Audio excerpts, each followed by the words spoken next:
शलाकया चक्षुरुन्मिलितं येन तस्मै श्रीगुरवे नमः।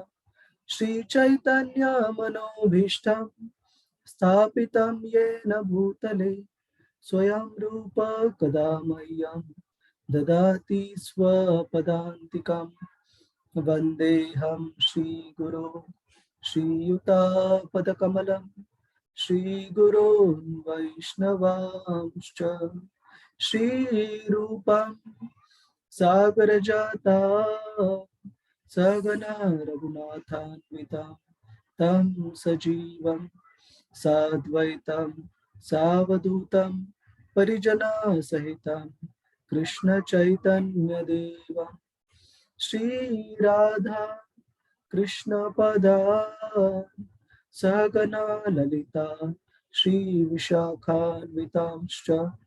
हे कृष्णा करुणा सिंधु दीनबंधु जगत्पते गोपेश गोपिका कांता श्री राधा कांत नमोस्तुते।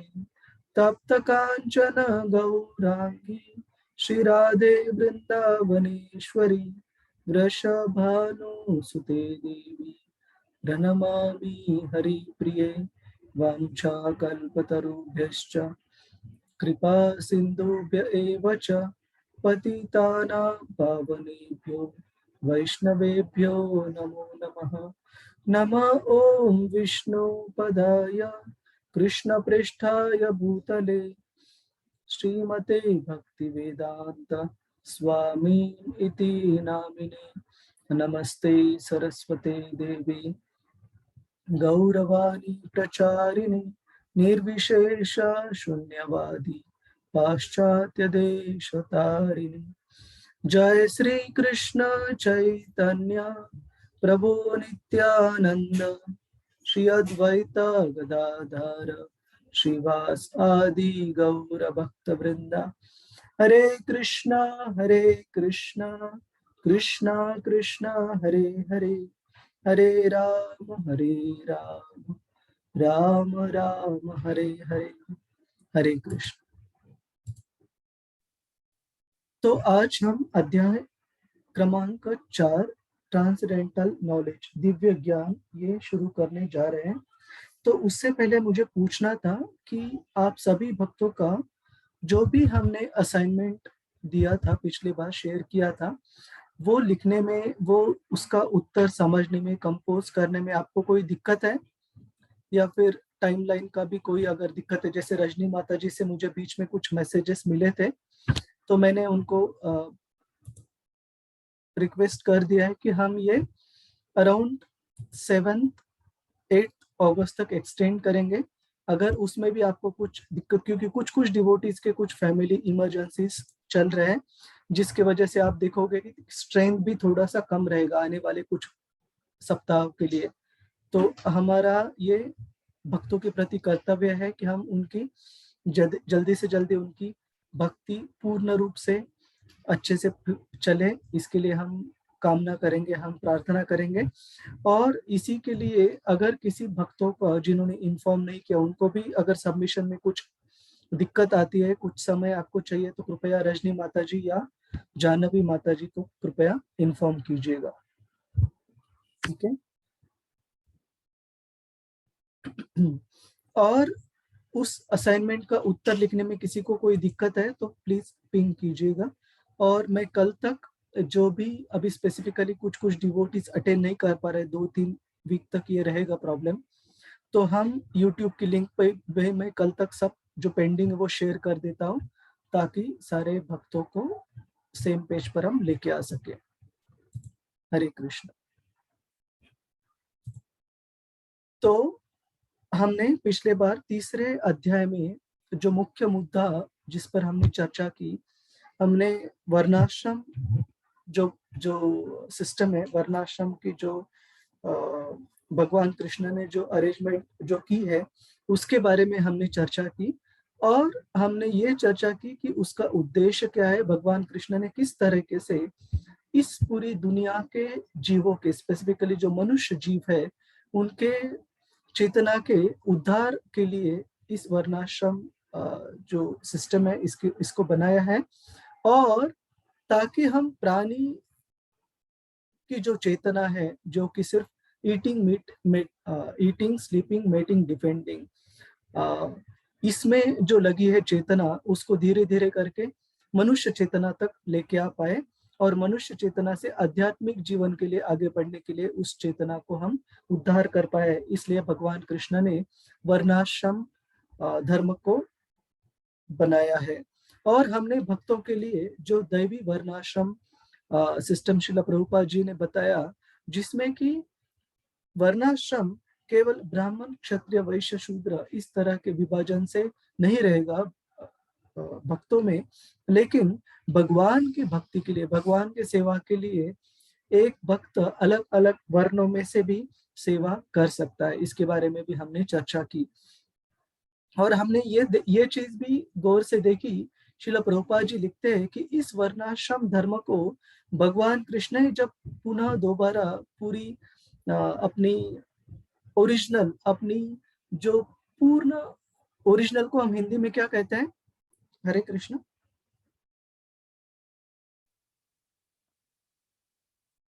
रजनी माता जी, ओरिजिनल को हम क्या कहते हैं? मूल प्रभु जी, मूल कहेंगे। मूल स्वरूप। अपने मूल स्थिति में, मूल स्वरूप में श्रील प्रभुपाद जी कहते हैं कि हमें वर्णाश्रम को वैसे ही पूर्ण तरह स्थापित करना संभव नहीं है, लेकिन भगवान के भक्त होने के नाते हमें कम से कम ये जरूर पता होना चाहिए कि ये जो व्यवस्था है ये भगवान ने खुद बनाई है, और सारे मनुष्य धर्म के उद्धार के लिए, ताकि हमें भी इसका पालन जरूर करना चाहिए दैवी वर्णाश्रम का, भक्ति मार्ग में लगने के बाद।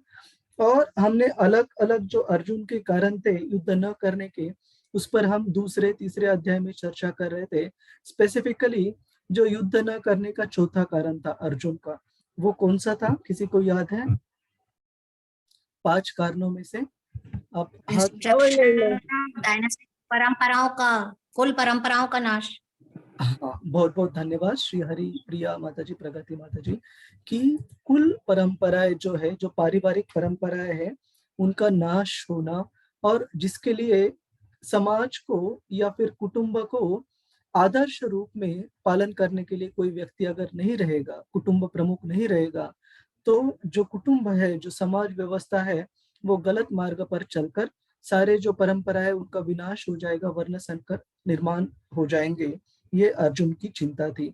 तो इसके बारे में भगवान कृष्ण इस वर्णाश्रम संस्था के बारे में बहुत ही विस्तार से चर्चा करते हैं तीसरे अध्याय में, ताकि ये बताने के लिए इस वर्णाश्रम संस्था को अगर हम अच्छे से पालन करेंगे, तो समाज को पालन करने के लिए जो आदर्श व्यक्तियों की जरूरत है ना, जैसे भगवान कृष्ण, मेरे ख्याल से 27वां श्लोक है तीसरे अध्याय का, जिसमें 27वां नहीं, यद यद आचरति श्रेष्ठ, उसमें भगवान कृष्ण बताते हैं कि जिस तरह, 21वें श्लोक में भगवान कृष्ण बताते हैं, यद यद आचरति श्रेष्ठा तत्तत् एवे तरो जनः सयत् प्रमाणम कुरुते लोकस्तत् अनुवर्तते। इसका मतलब है कि हमारे हर एक के जीवन में हमें कोई ना कोई आदर्श व्यक्ति चाहिए होता है। जैसे एक बच्चे के लिए माँ या पिताजी उसके आदर्श रहते हैं, जिनकी तरफ देखकर वो सोचता है, समझता है कि मैंने कैसे, मुझे बड़े होकर मुझे क्या बनना है, मुझे कैसे रहना है, कैसे मेरे आदान प्रदान कैसे होनी चाहिए, कैसे मेरा स्वभाव होना चाहिए, कैसे मेरी बातचीत रहनी चाहिए, वे बच्चा जो रहता है वे अपने माता पिता को देखकर ही समझता है। तो हमारे हर एक जीव के लिए हमारे जीवन में कोई ना कोई आदर्श व्यक्ति होना बहुत जरूरी है। तो भगवान कृष्ण यहाँ अर्जुन को कह रहे हैं कि इन कुटुंब के उद्धार के लिए, सारे समाज व्यवस्था के उद्धार के लिए, और पारिवारिक जो परंपराएं है ये नष्ट न हो, इसलिए इस वर्णाश्रम व्यवस्था का पालन करके तुम एक अच्छा उदाहरण प्रस्तुत करो, ताकि बाकी जो समाज है, बाकी जो लोग है समाज के, वे तुम्हें अच्छे से पालन कर सके और अपना जीवन भी उद्धार कर सके। तो इस चौथा जो अर्जुन का जो डाउट था, जो कारण था युद्ध न करने का, उसके लिए कृष्ण का उत्तर है वर्णाश्रम व्यवस्था, और वर्णाश्रम व्यवस्था का पालन करके एक आदर्श समाज व्यवस्था, एक आदर्श समाज में लोग अगर रहेंगे तो उनका पालन करके बाकी समाज के लोग भी अपना उद्धार कर सकते हैं। और श्रील प्रभुपाद जी भगवद गीता में लिखते हैं कि आप बोलेंगे प्रभु जी अभी कहाँ संभव है आदर्श समाज व्यवस्था होने का वर्णाश्रम धर्म से भी पालन करके। श्रील प्रभुपाद जी लिखते हैं अगर 5%, अगर कुछ कम प्रतिशत लोग भी कृष्ण भावना की अच्छे से पालन अगर कर रहे हो समाज में, तो भी पूरे समाज उनको आदर्श मानकर अपने कृष्ण भावना में आगे बढ़ सकता है। और इस डे एंड एज, आज के दिन में भी, आज के समय में भी समाज की व्यवस्था एक आध्यात्मिक रूप से नहीं भौतिक रूप से भी काफी समाधान कारक हो सकती है अगर कृष्ण भावना का पालन करने वाले कुछ व्यक्ति भी समाज की व्यवस्था में रहेंगे। तो ऐसे हमने कभी नहीं सोचना चाहिए कि अगर 100% सारी चीजें परफेक्ट हो तो ही समाज अच्छे से चलेगा। अगर 100% 100% सारी चीजें अगर परफेक्ट हो तो ये भौतिक जगत नहीं रहेगा, आध्यात्मिक जगत हो जाएगा। तो केवल आध्यात्मिक जगत ही 100% पूर्णतः परिपूर्ण है, ये चीज हमने हमेशा समझनी चाहिए। Even what to speak of now, अब के समय में भूल जाइए जब भगवान कृष्ण इस पृथ्वी पर थे, जैसे भगवान कृष्ण के स्वयं पूर्ण पुरुषोत्तम भगवान रूप में या उनके बाद में भी इस कलयुग के शुरू में श्री चैतन्य महाप्रभु के रूप में, उस समय भी ऐसे व्यक्ति उपस्थित थे इस पृथ्वी पर जो कि भगवान के प्रति ईर्ष्या रखते थे, जो कि हृदय में अलग अलग जो अनर्थ है उनको पालते थे। जैसे भगवान कृष्ण के सामने भी शिशुपाल थे, जिनको भगवान जो पूर्ण पुरुषोत्तम भगवान है उनमें भी कमियां दिखती थी, और कमियां दिखती थी नहीं, सिर्फ कमियां ही दिखती थी, कुछ अच्छा दिखता ही नहीं था। तो हमने कभी भी ऐसे नहीं समझना चाहिए कि ये भौतिक जगत 100% परिपूर्ण कभी होने वाला है। इनफैक्ट इसका ये अपेक्षा करने लायक है कि मैं हॉस्पिटल में जाऊंगा लेकिन मुझे सारे हट्टे कट्टे हेल्दी लोग दिखने चाहिए। हॉस्पिटल है इसका मतलब कारण है कि वहां बीमारी हुए हुए लोग जरूर रहेंगे। तो भौतिक जगत है इसका मतलब है कि यहाँ भौतिक बीमारी से त्रस्त लोग जरूर रहेंगे, है ना। तो ये हमारी जो अपेक्षा है भौतिक समाज द्वारा, भौतिक जगत द्वारा, वो हमने कभी भी रियलिस्टिक ये सही सही रखनी चाहिए, है ना। और फिर भगवान कृष्ण को बाद में अर्जुन पूछते हैं कि हे प्रभु, ऐसी कौन सी चीज है जो कभी कभी अच्छे व्यक्ति को भी फोर्स बलपूर्वक कार्य करने में इस फोर्स को हम हिंदी में क्या बोल सकते हैं, को कार्य करने में मजबूर कर देती है, मजबूर कर देती है। बाध्य करना, हाँ सॉरी माता जी, बाध्य करना प्रभु। हाँ बाध्य करना, हाँ बाध्य कर देती है, मजबूर कर देती है, वो है वासना। और वासना का मतलब हमने सीखा कि वासना केवल एक पुरुष की स्त्री के प्रति नहीं, स्त्री की पुरुष के प्रति नहीं। वासना का मतलब है ऐसे कोई भी भौतिक उपभोग करने की इच्छा रखना जिससे कि हम भगवान से दूर हो जाए। हमने देखा था वासना अलग अलग प्रकार की, जैसे पूजा, लाभ, प्रतिष्ठा। श्रील भक्ति सिद्धांत सरस्वती महाराज कहते हैं शुक्रेर विष्टा। इसका मतलब है कि वो इतनी गलत चीज है कि जैसे एक कुत्ता होता है, एक श्वान रहता है, उसकी विष्ठा जो कि बहुत ही एबोमिनेबल, जो कि बहुत ही घृणास्पद है, उस प्रति का जो सेंस ग्रेटिफिकेशन, अपनी इंद्रिय तृप्ति है, वो है पूजा, लाभ, प्रतिष्ठा। तो ये भी एक प्रकार की वासना है।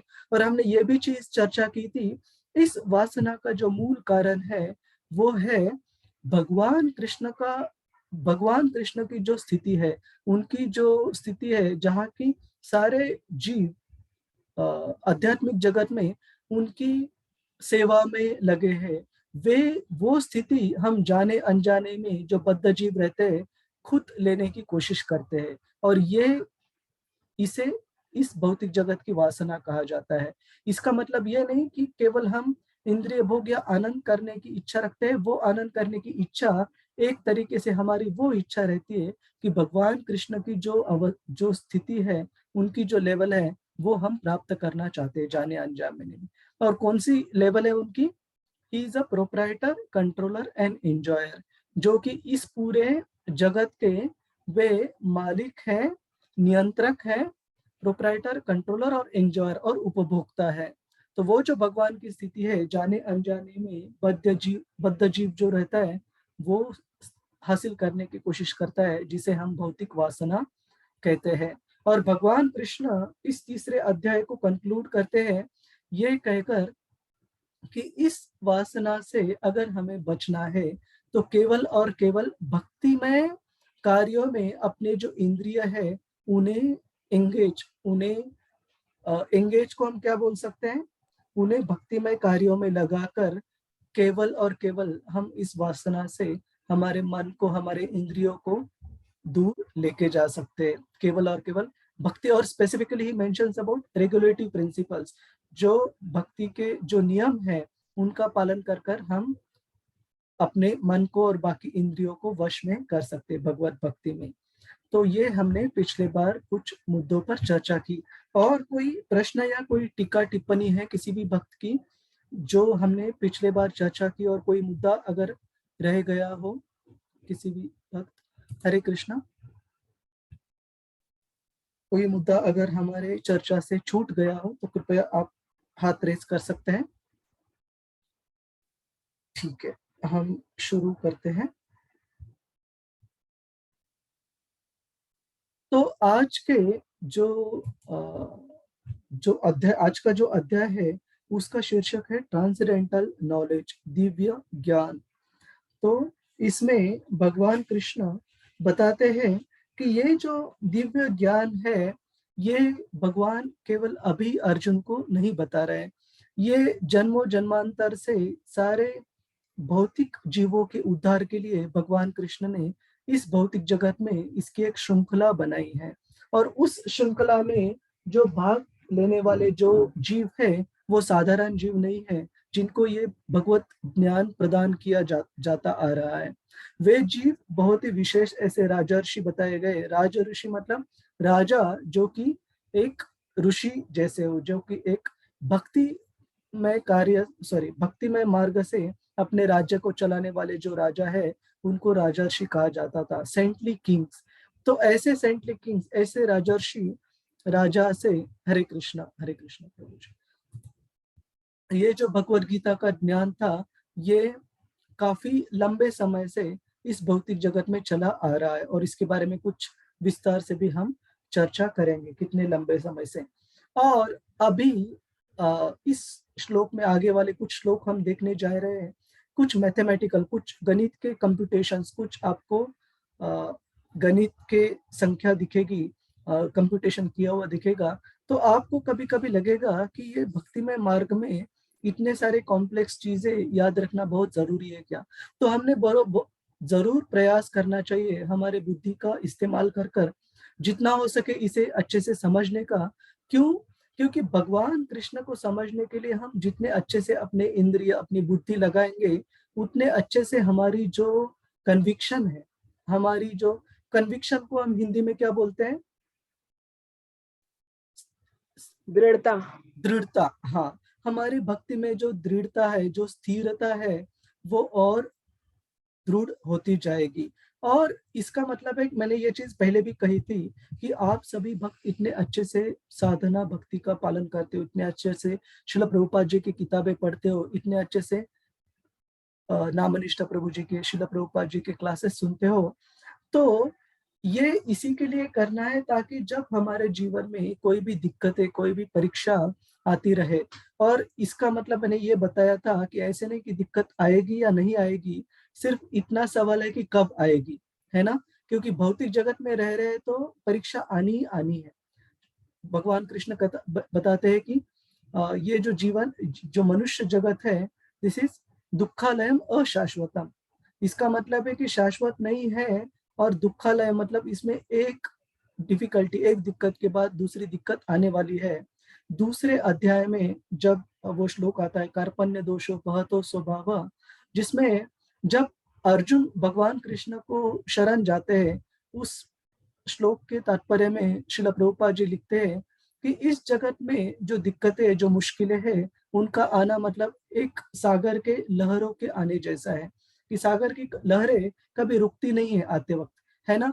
एक के बाद एक आती रहती है, उनको कभी बुलाने की, गिनने की जरूरत नहीं रहती, वो आती रहती है।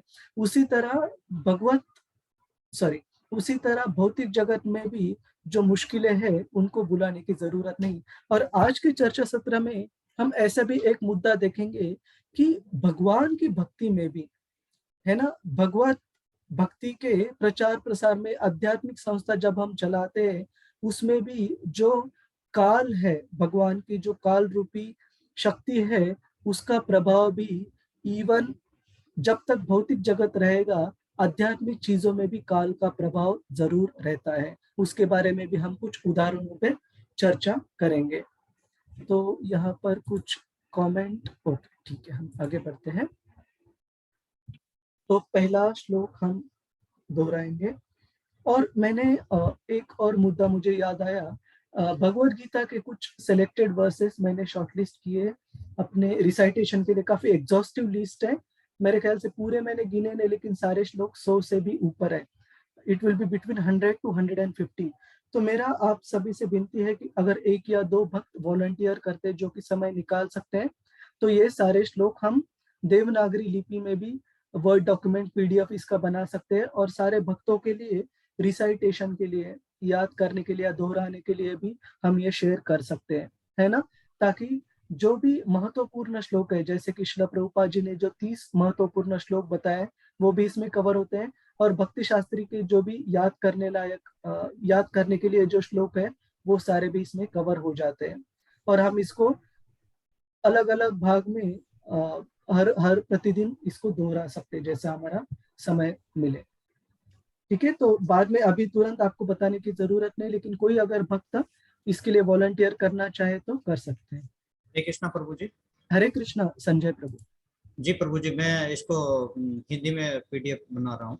चलेगा चलेगा प्रभु जी। सो देवनागरी लिपि आप लीजिए, और आपको अगर वेबसाइट पहले से पता है तो बहुत अच्छा है, नहीं तो मैं यहाँ पर एक शेयर करता हूँ, जहाँ बताइए प्रभु जी। एक मिनट, मैं यहाँ चैट पर देता हूँ, जहाँ की आप जो देवनागरी लिपि के जो श्लोक हैं उनको कॉपी पेस्ट वहां से कर सकते हैं।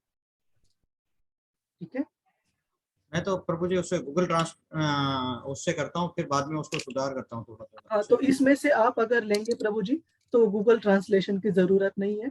और गूगल ट्रांसलेशन में क्या हो जाता है, कभी कभी वाक्य रचना होती है थोड़ी इधर उधर, ये हो जाती है, हिल जाती है ना। हाँ, वो मैं चेंज करता हूँ, फिर दोबारा पढ़ के चेंज करना पड़ता है। ठीक है, तो आप इसको भी रेफर कर सकते हैं प्रभु जी, यहाँ सब अवेलेबल है। ठीक है प्रभु जी, वो लिंक दे दीजिए। हाँ, ये अभी चैट पर मैंने शेयर किए प्रभु जी। Thank you. हाँ, जूम पर। ओके, तो हम आगे बढ़ते हैं।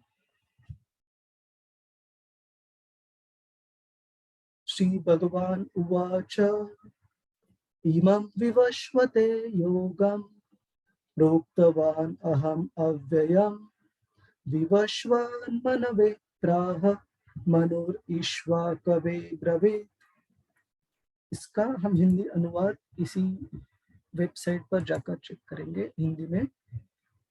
भगवान श्री कृष्ण ने कहा, मैंने इस अमर योग विद्या का उपदेश सूर्य देव विवस्वान को दिया, और विवस्वान ने मनुष्यों के पिता मनु को उपदेश किया, और मनु ने इसका उपदेश इक्ष्वाकु को किया।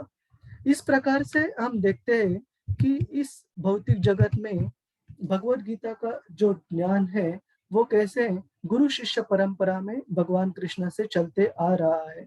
तो हम कृष्ण के बारे में हमेशा ये समझते हैं कि अपने Srila Prabhupada ji uses the word in Bhagavad Gita like a affectionate father towards his child। अपने बच्चों के प्रति जैसे एक अफेक्शनेट को हम हिंदी में क्या बोलते हैं, लेट मी जस्ट,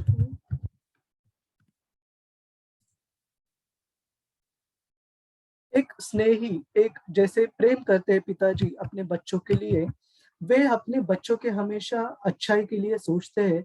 वैसे ही भगवान कृष्ण जो बद्ध जीव है, अपने जो अंश है, उनके हमेशा भगवत धाम में कैसे उनको लेकर आ सके उसी के बारे में सोचते हैं। और उसके लिए भगवान कृष्ण बहिर अवस्था में और अंतर अवस्था में चैत्य गुरु के रूप में, मतलब परमात्मा रूप में एक जीव को हमेशा निर्देश देने की कोशिश करते हैं, और बाह्य रूप में भगवान कृष्ण इस गुरु शिष्य परंपरा से हमें इस भगवत गीता का ज्ञान प्रदान करने की हमेशा कोशिश करते हैं। और गुरु के लिए ऐसे कहा जाता है कि by the mercy of the Lord one gets a spiritual master, and by the mercy of the spiritual master one gets Krishna. तो भगवान की दया से हमें गुरु प्राप्त होते हैं, और गुरु की दया से हमें भगवान प्राप्त होते हैं। तो किसी बद्ध जीव को भी गुरु शिष्य परंपरा में स्थान मिलना, या किसी भी अंतरराष्ट्रीय कृष्ण भावनामृत संघ जैसे संस्था में जहाँ की इस भगवत गीता का जो गुरु शिष्य परंपरा में ज्ञान आ रहा हो, इस ज्ञान को प्राप्त करना ये कोई साधारण चीज नहीं है। ये भगवान की हमारे ऊपर बहुत बहुत दया है, बहुत बहुत कृपा है कि हमें इस गुरु शिष्य परंपरा से जुड़ने का मौका मिल जाता है। तो इस प्रकार से भगवान बाह्य अवस्था में भी और अंतर अवस्था में भी हमें उनके पास आने के लिए निर्देश करते हैं, मदद करते हैं। हरे कृष्णा। प्रगति माता जी, आपको कुछ इस पर कहना है? हरे कृष्णा प्रभु जी, दंडवत प्रणाम। धन्यवाद। प्रभु जी, अभी आपने ये बताया कि जैसे गुरु पहले आते हैं और उनके आशीर्वाद से हमको भगवान की प्राप्ति होती है। अभी ये गुरु पूर्णिमा थी, तो एक गुरु गीता करके है स्कंद पुराण में जिसका चर्चा है, उसके अंदर जो गुरु की महिमा बताई गई है, तो उसके अंदर तो इस तरह से काफी उसके एग्जाम्पल्स भी हैं, भाव भी हैं कि गुरु मिला तभी मतलब गुरु मिल गया तो हमको भगवान की जरूरत नहीं। इस तरीके के बहुत सारे एग्जाम्पल्स दिए गए हैं। उसमें 181 श्लोक हैं, जिसमें से कि एक 32वां श्लोक है जो हम सब लोग जानते हैं, गुरु ब्रह्मा गुरु विष्णु। तो इसमें कैसे गुरु मिल गया तो वो ही सफिशिएंट है, ऐसा बोला गया उसमें। हाँ, लेकिन शिला प्रभु, बहुत बहुत धन्यवाद ये शेयर करने के लिए प्रगति माता जी। लेकिन शिला प्रभुपाद जी ने और एक चीज हमें अपनी शिक्षा में बताई है, वो है कि जो सही प्रामाणिक वो है जो कि अपने शिष्य को अपने केवल पूजा अर्चना के लिए नहीं, लेकिन भगवान की पूजा अर्चना के लिए गाइड करता हो, भगवान की भक्ति करने के लिए जो गाइड करता हो, निर्देश देता हो, वो जो गुरु है वो सही में प्रमाणित गुरु है ना। तो इंग्लिश में एक शब्द आता है, उसे कहते हैं कल्ट, CULT। तो वो ऐसे शब्द है जहाँ की ऐसे बहुत बहुत बहुत बहुत सारी आध्यात्मिक संस्थाएं हैं, जहाँ की जो उस संस्था के जो प्रमुख हैं, उन व्यक्तियों ने अपने जो सारे फॉलोअर्स, जो उनके शिष्य हैं, अपने शिष्यों को एक तो वो अपने सेवा में लगाते हैं, या फिर अपनी सेवा में नहीं लगाते, लेकिन शिष्य अगर उनके प्रति ही केवल भक्तिभाव सेवा कर रहे हैं तो उसी में शिष्यों को एंगेज रखते हैं, उसी में शिष्यों को स्थापित रखते हैं। ऐसे गुरु के बारे में श्रील प्रभुपाद जी लिखते हैं कि उनको हम प्रामाणिक गुरु के बारे में नहीं समझ सकते। जब भी एक गुरु अपने आप को भगवान के रूप में प्रस्तुत करे, श्रील प्रभुपाद जी बताते कि he doesn't remain GOD, he becomes DOG, है ना। उसी तरह से एक प्रामाणिक गुरु का ये कर्तव्य है कि अपने शिष्यों को, अपने शिष्य मतलब केवल शिष्य नहीं, शिष्य मतलब एनी नंबर ऑफ फॉलोअर्स, उनका जो भी पालन करने वाले, निर्देशों का पालन करने वाले जो भी है, उन सभी फॉलोअर्स का हम हिंदी में क्या बोल सकते हैं, कोई बता सकता है? अनुयायी। हाँ, उनके जो भी अनुयायी है, बहुत बहुत धन्यवाद माता जी, उनको वो भगवान की और भक्ति में मार्ग में प्रेरित करे, है ना। वही शिष्य, वही जो गुरु है सही तरीके से प्रामाणिक गुरु है। और लेकिन इससे हमने कभी कंफ्यूज नहीं करना चाहिए। हम डेली मंगलारती जो गाते हैं गुरु अष्टकम, उसमें कहते हैं कि साक्षात हरित्वेन समस्त शास्त्रेर, क्योंकि साक्षात हरित्वेन समस्त शास्त्रे उक्तस्तथा व व्यत एव सद्भिर किंतु प्रभुर्या प्रिय एव तस्य। ऐसे जो गुरु है, क्योंकि वो अपने सारे अनुयायियों को, सारे जो विद्यार्थी है, उनको भगवान की भक्ति की ओर निर्देश देता है, वो ऐसे गुरु को भगवान के स्तर पर ही हम उनको आदर प्रदान करते हैं, आदर प्रदान करना चाहिए। लेकिन जो गुरु अपने हृदय में ये जो सेवा, ये जो पूजा अर्चना स्वीकार करते हैं, वो कभी भी अपने लिए नहीं स्वीकार करते, गुरु परंपरा को अर्पण करते हैं और भगवान को अर्पण करते हैं। इसी मुद्दे पर मुझे और एक मुद्दा बताना था कि मुझे आशा है आप सभी भक्त, जैसे मैंने पहले भी पूछा रहेगा, कि हम प्रसाद, हम भोग जब बनाते हैं तो सबसे पहले भगवान को अर्पण करते हैं। तो ये भगवान को भोग अर्पण करने की विधि में भी ऐसे कहा जाता है कि हम भगवान को सीधी तरह भोग नहीं लगाते कि भगवान ये रहा भोग, आप ले लीजिए। हम कभी भी अपने जो गुरु है, जैसे आप में से जिन्होंने भी दीक्षा नहीं हुई है, तो जो गुरु है वो है श्रील प्रभुपाद, संस्थापक आचार्य अंतरराष्ट्रीय कृष्ण भावनामृत संघ के।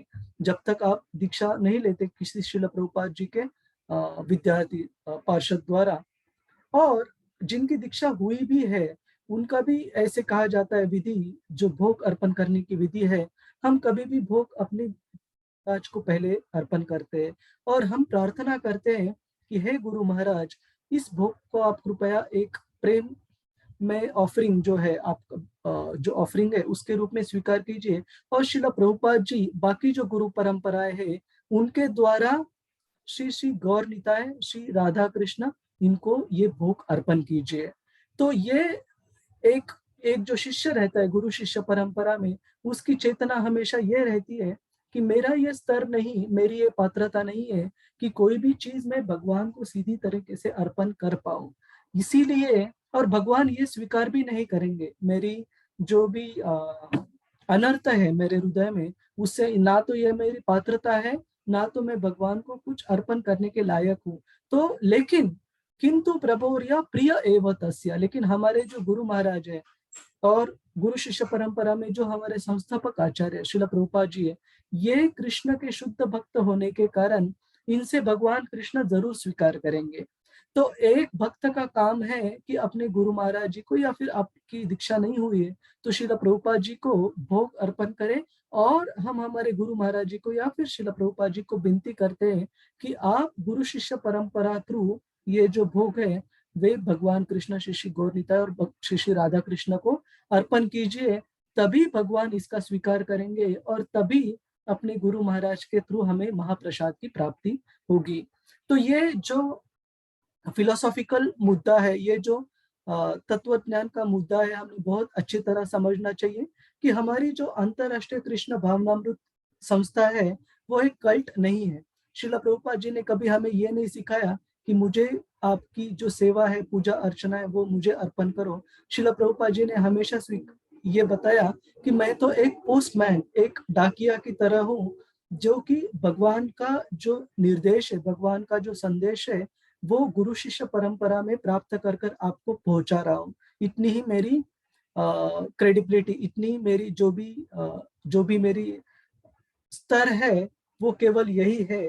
तो हमने गुरु को कभी भी भगवान में और हम में जो मीडियम है, जो वाया मीडियम है, मतलब भगवान को आदान प्रदान करने के लिए जो वाया मीडियम है वो गुरु है, गुरु शिष्य परंपरा है। इस रूप में हमने समझना चाहिए। किसी को कोई सवाल है इस पर? अभी जो मुद्दा मैंने बताया कि भगवान को हम भोग कैसे अर्पण करते हैं और हमने प्रार्थना कैसे करनी चाहिए गुरु शिष्य परंपरा को, श्रील प्रभुपाद जी को या फिर अपने गुरु महाराज जी को, इस भोग को अर्पण करते वक्त। किसी को कोई इस पर डाउट है? रजनी माता जी, यही इसी प्रकार से आपको पहले भी बताया गया था भोग अर्पण करने के लिए?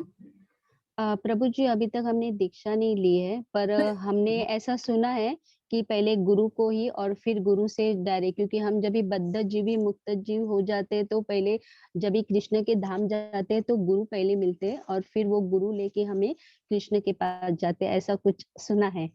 करेक्ट माता जी। तो करेक्ट ये ना? श्रील प्रभुपाद जी का ये खुद का एक्सप्लेनेशन है। इस पर बताते प्रभुपाद, अच्छा। कभी भी गुरु महाराज के थ्रू, गुरु शिष्य परंपरा के थ्रू हम कृष्ण को भोग अर्पण करते हैं। ठीक है? ओके, तो यहाँ धन्यवाद प्रभु जी। हरे कृष्ण। तो यहाँ पर भगवान कृष्ण गुरु शिष्य परंपरा के बारे में बता रहे हैं कि भगवान कृष्ण से सबसे पहले ये भगवद गीता का ज्ञान किसे प्राप्त हुआ? विवस्वान, जो कि सूर्य देवता है, उनको प्राप्त हुआ, और विवस्वान से मनु को प्राप्त हुआ। तो मनु का जो कंसेप्ट है, ब्रह्मा जी के एक दिन में कितने मनु आते हैं ये आपको याद है? इसका हम जो लेवल में भी इसका गणित जो है हम बताते हैं मनु, अभी के मनु कौन है और मनु कितने, एक ब्रह्मा जी के एक दिन में कितने मनु आते हैं, कोई बता सकता है? तो ये महत्वपूर्ण नहीं है कि ये संख्या याद होना, बट ये महत्वपूर्ण है कि मनु का स्थान क्या है पूरे मानवता के लिए, मनुष्य जीवों के लिए। कोई बता सकता है? आप हाथ रेज कर सकते हैं कि अभी के मनु कौन है और मनु की जो मनु का जो स्तर है वो क्या है? Who is Manu? हरे कृष्ण प्रभु जी। हरे कृष्ण मनु, कृष्ण माता जी। ये मनु जो है वो मनुष्य जाति के सबसे पहले, मतलब हमारे सबसे पहले जो मानव हुए हैं वो मनु है। और हम अभी 7वां मनवंतर चल रहा है, 7वें मनु अभी है।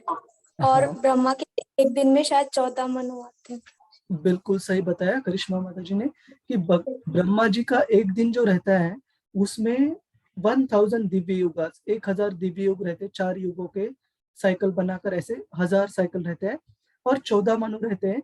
सो 1000 divided by 14 it comes to around 70। So around 70 दिव्य युग मिलाकर एक मनु का पूरा जो आयु अवस्था रहती है, उनकी जो आयु रहती है वो पूरे 70 दिव्य युगों के साइकिल के हिसाब से रहती है। और अभी जो मनु है वो कौन है, कोई बता सकता है? अभी जो 7वें मनु, करिश्मा माता जी ने सही बताया कि 14 मनु एक ब्रह्मा के दिन में, उसमें से 7वें मनु अभी उनका कार्यकाल चल रहा है। तो कौन से मनु है अभी जिनका कार्यकाल चल रहा है?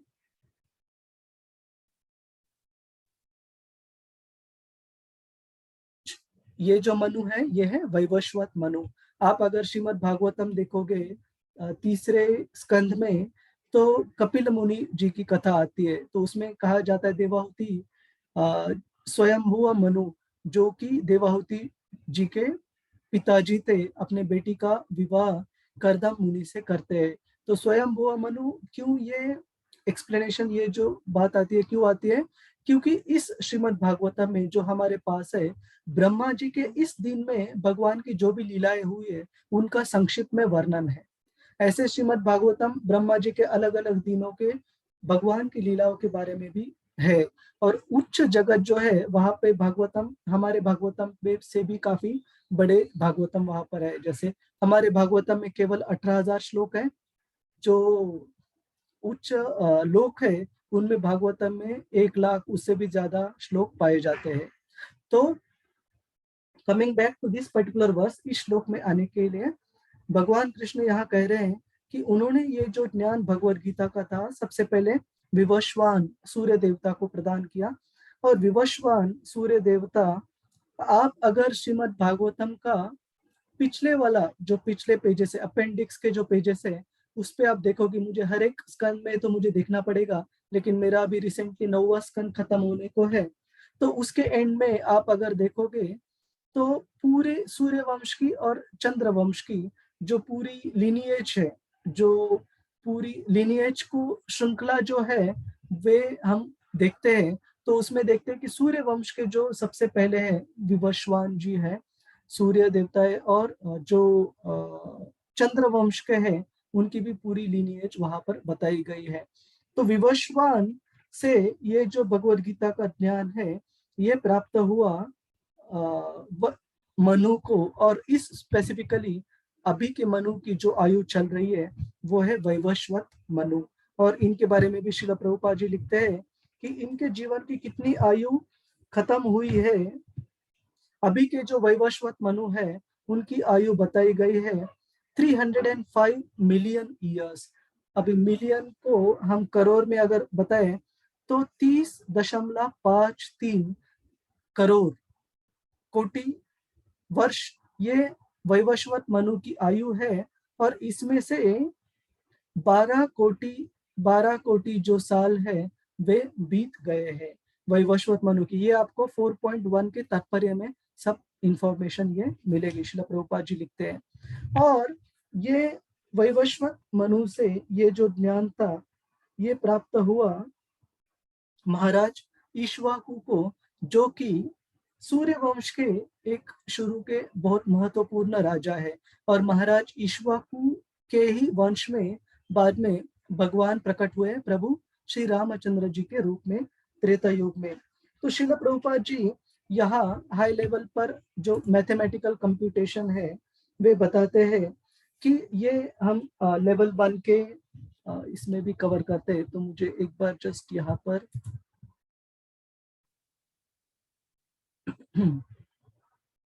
एक मैं आपको कंप्यूटेशन दिखाता हूँ।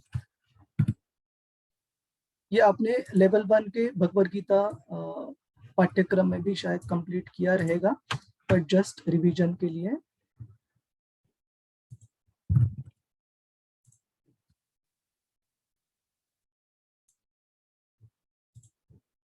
हरे कृष्ण। आप सभी को नोट पैड दिख रहा है जी? यस प्रभु जी, यस दिख रहा है। युग, त्रेता युग और सत्य युग। तो कलयुग की पूरी ड्यूरेशन कितनी है? 4,32,000। 4,32,000 वर्ष। और जो द्वापर युग की है वो है इससे डबल। और इसी प्रकार से जो त्रेता युग है वो है 3 गुना और जो सत्ययुग है वो है 4 गुना। तो इसका मतलब है एक जो दिव्य युग बनता है इन 4 युगों को मिलाकर वो है 4,32,000 इंटू 10 इंटू 10। इसका मतलब है हरे कृष्ण।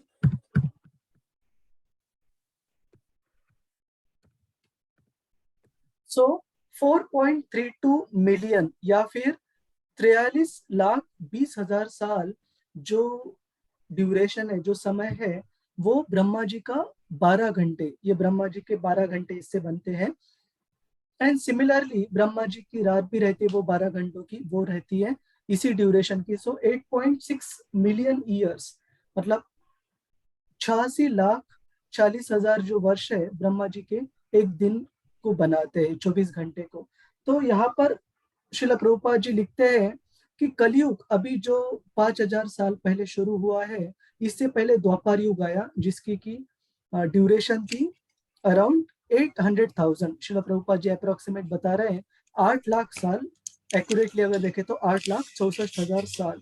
और जो त्रेता युग था उसकी जो ड्यूरेशन है 1.2 million, which is again approximate, accurately देखा जाए तो 13,32 इंटू 3 विच इज 13,06,000 साल है ना त्रेता युग की। तो इसका मतलब है त्रेता युग और द्वापर युग को हम मिलाएंगे, द्वापर युग के पहले ये भगवद गीता बताई गई है। इसका मतलब श्रील प्रभुपाद जी बताते हैं कि कम से कम यहाँ पर बताया गया है, कम से कम ये जो मनु को भगवद गीता बताई गई है, भगवान कृष्ण ने अर्जुन को बताने से पहले ये 20 लाख साल बताई गई है। और ऐसे तो बहुत पहले, लेकिन कम से कम इतने पुरानी तो ये भगवद गीता का ज्ञान है। और हम बाद में देखेंगे कि ये भगवद गीता की श्रृंखला टूटने की वजह से इस समय तक, मतलब ये श्रृंखला टूटने के बाद अराउंड 2 मिलियन ईयर्स, अराउंड इस समय तक ये जो श्रृंखला है ये टूटी रही। और श्रील प्रभुपाद जी यहाँ पर आगे भी कंप्यूटेशन बताते हैं कि अभी जो मनु है इनकी जो आयु है ये 305 मिलियन, मतलब अराउंड 30 करोड़ 53 लाख वर्ष उनकी आयु है, जिसमें से 12 करोड़ 4 लाख वर्ष पूर्ण हुए हैं।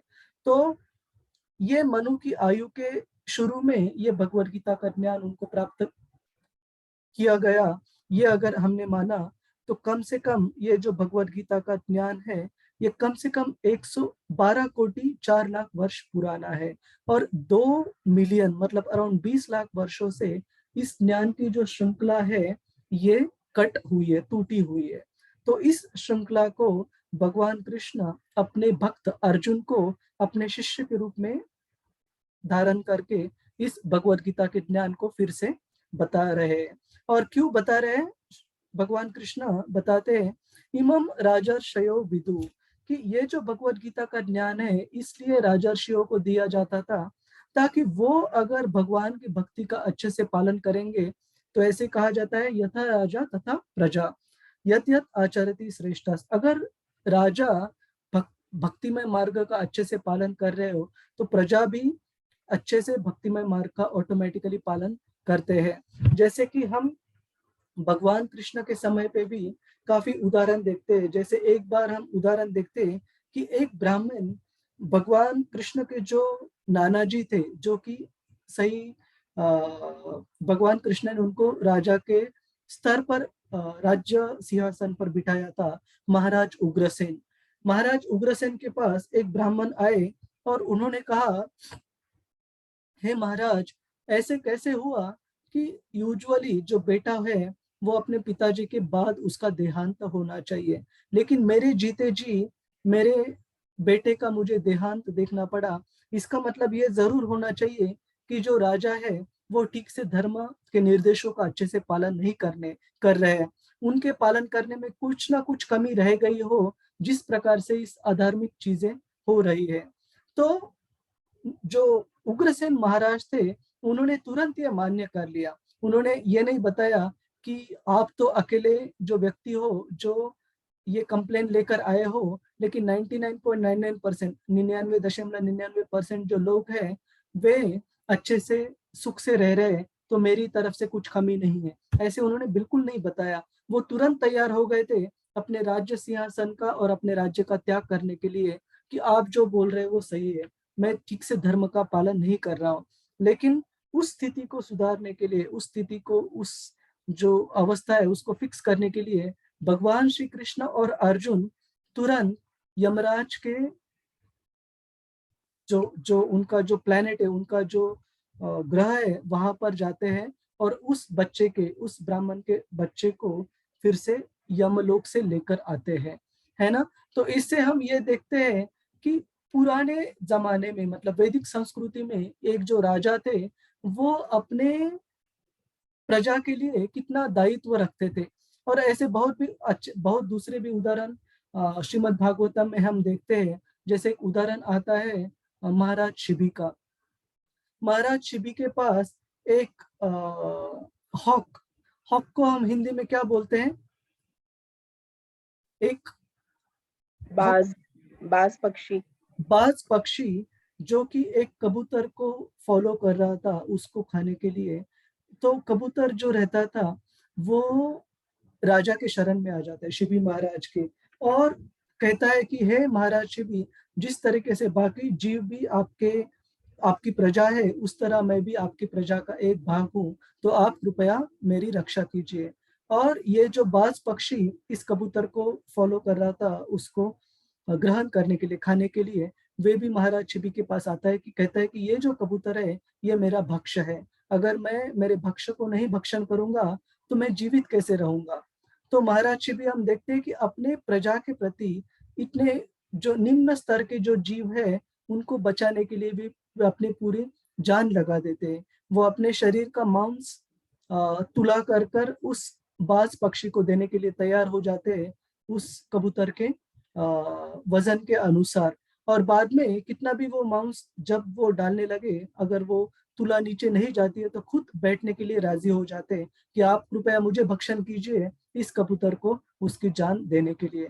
तो इस स्तर तक धर्म का पालन किया जाता था जो राजर्षि थे उनसे, और इनके अलग अलग अच्छे उदाहरण हम शास्त्रों में देखते हैं।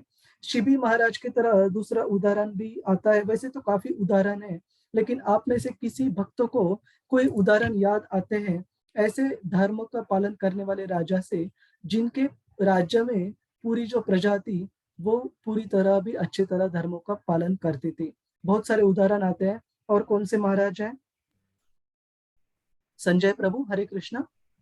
हरे कृष्णा प्रभु जी।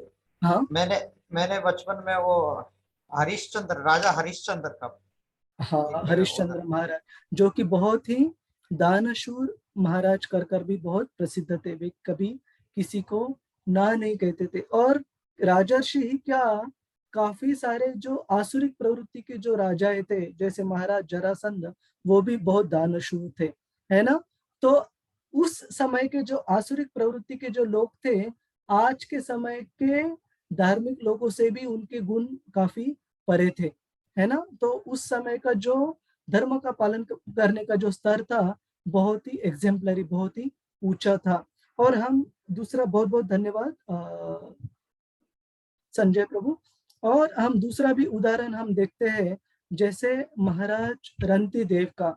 महाराज रंती देव के बारे में उदाहरण दिया जाता है, 48 दिनों तक अपना उपवास करते आ रहे थे, और 48 दिनों के उपवास के बाद जब वो पारना समय, जब अन्न ग्रहण करने का समय आया, तभी उनके सामने एक एक व्यक्ति आ जाता है उनकी प्रजा से, और वो कहता है कि मैं बहुत भूखा हूँ, मुझे कृपया अन्न प्रदान करें।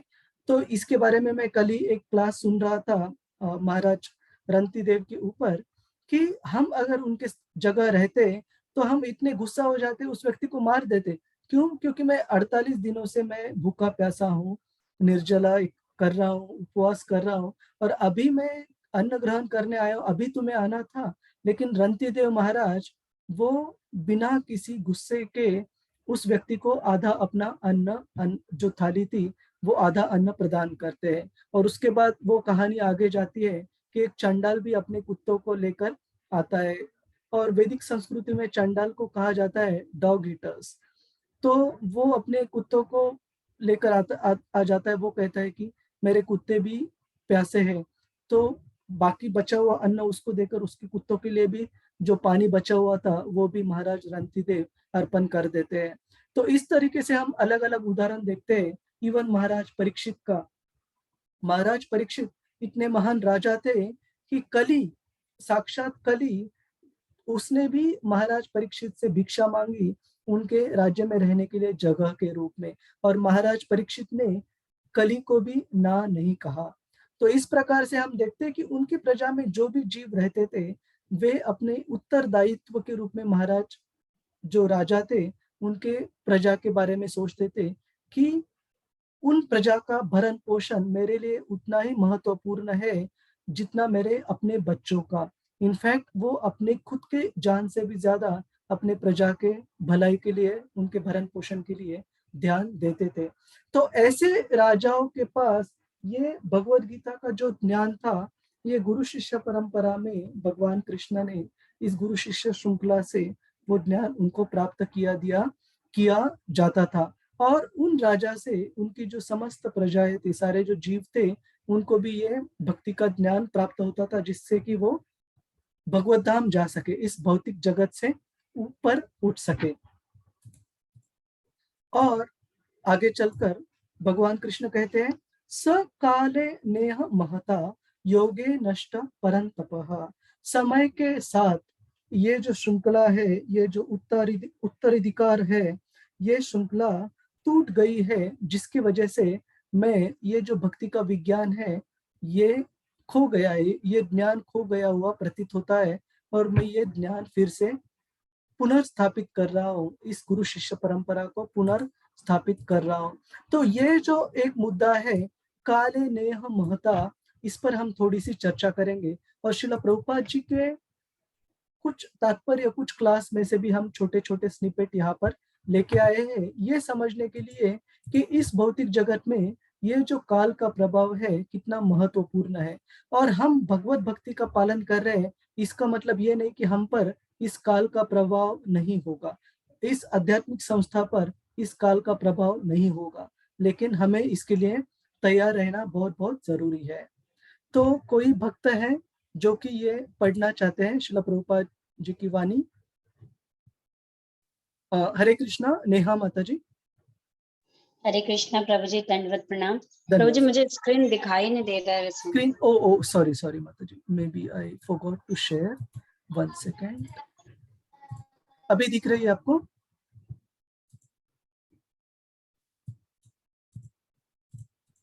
जी प्रभु जी, अभी प्रभु जी दिख रही है। हरे कृष्ण। हरे कृष्ण। हरे कृष्ण। यस नेहा। हरे कृष्णा प्रभु जी, दिखाई दे रहा है अभी।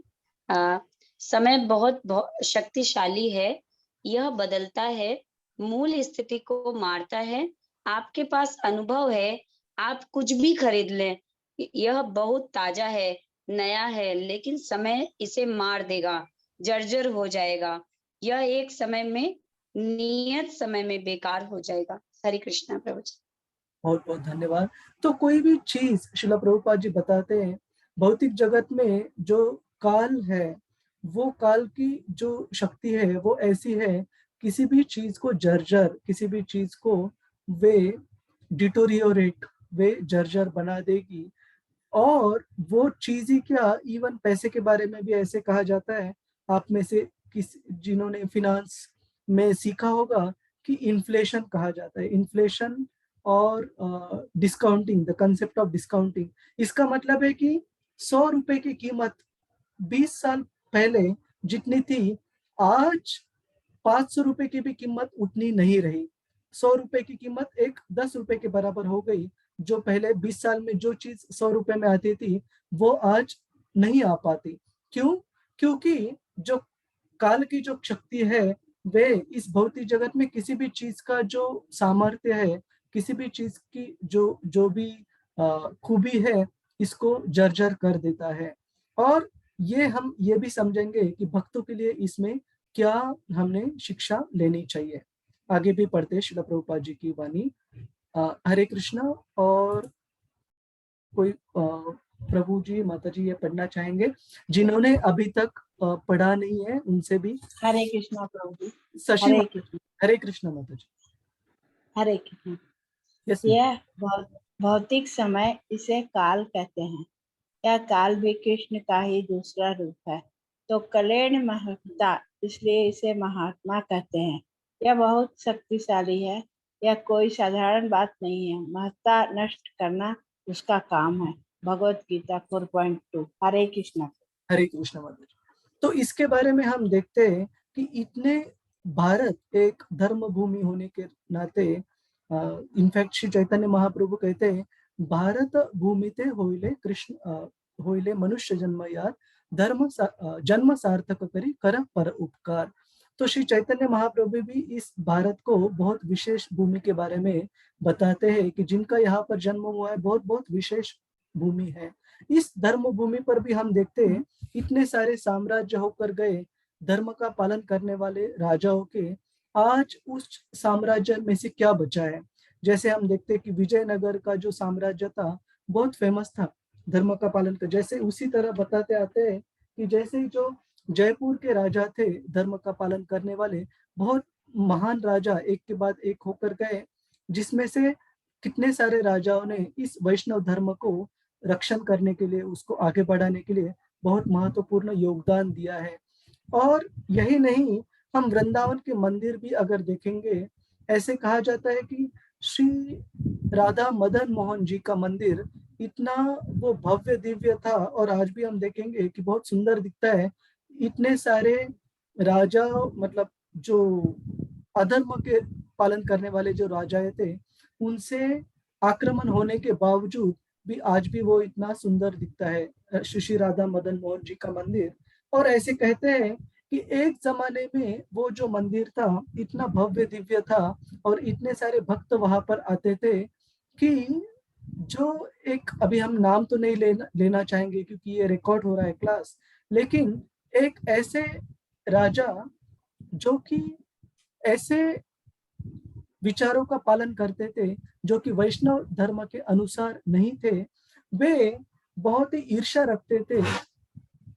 तो उन राजा ने ऐसे सोचा कि जो आगरे का ताजमहल है, जो उनके एक बहुत ही निकट परिवार वाले व्यक्ति ने बनाया था, वो ताजमहल से भी इस मंदिर के प्रति आकर्षित होकर काफी लोग इसका दर्शन करने के लिए जा सकते हैं।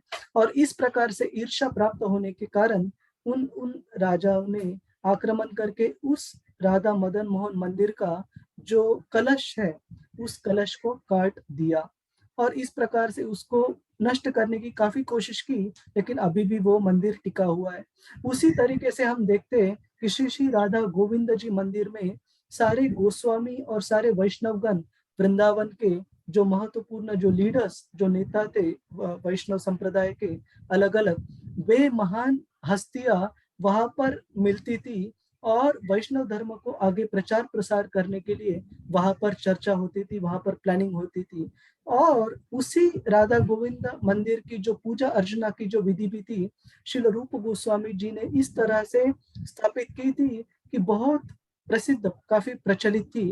लेकिन आप अगर आज जाओगे श्री श्री राधा गोविंद मंदिर में, वृंदावन में, मंदिर तो बहुत सुंदर है, लेकिन वहां उस ऐश्वर्य, उस भव्यता को आज हम देखते नहीं हैं। तो इसका मतलब क्या है? इसका मतलब यह है कि जो भगवान की काल रूपी शक्ति है, वे अपने काल रूपी शक्ति से इस भौतिक जगत में इवन आध्यात्मिक संस्था, आध्यात्मिक जो जो चीजें चलती आ रही है, उस पे भी उस काल शक्ति का प्रभाव होने के कारण जो उसकी दिव्यता, उसकी जो भव्यता रहती है, वो धीरे धीरे समय के साथ साथ वो भी जर्जर होती जाती है, वो भी what is the word in Hindi, वो भी डिटोरियरेट या कमजोर होती जाती है ना। तो हमने क्षीण क्षीण, हाँ, बहुत बहुत धन्यवाद श्री हरिप्रिया माता जी, वो भी क्षीण होती जाती है। तो हमने कभी भी ये नहीं समझना चाहिए कि ये अगर क्षीण हो रही है, इसका मतलब कि वो जो व्यक्ति जिन्होंने ये श्रृंखला चालू की, क्या उनमें कुछ कमी है? बिल्कुल नहीं। अगर ऐसे होता तो भगवान कृष्ण तो भगवान पूर्ण पुरुषोत्तम भगवान है, उन्होंने शुरू की हुई श्रृंखला कैसे टूट सकती है? केवल एक और एक ही कारण है इसका, श्रील प्रभुपाद जी बताते हैं और भगवान कृष्ण भी बताते हैं, काले नेह महता। वो कारण क्या है कि इस भौतिक जगत में कोई भी चीज हो, आध्यात्मिक चीज क्यों ना हो, लेकिन उस पर काल शक्ति का प्रभाव रहेगा, और काल शक्ति के प्रभाव से आध्यात्मिक जो परंपराएं है, वो भी कुछ कुछ दिनों बाद, कुछ सालों बाद, कुछ शतकों बाद उसे भी दोहराना पड़ता है, उसे भी पुनर्स्थापित करना पड़ता है, क्योंकि भौतिक जगत का ये एक महत्वपूर्ण अंग है। किसी का कोई प्रश्न है इसके ऊपर, जो काले नेह महता जिसके बारे में हमने चर्चा की? हरे कृष्णा।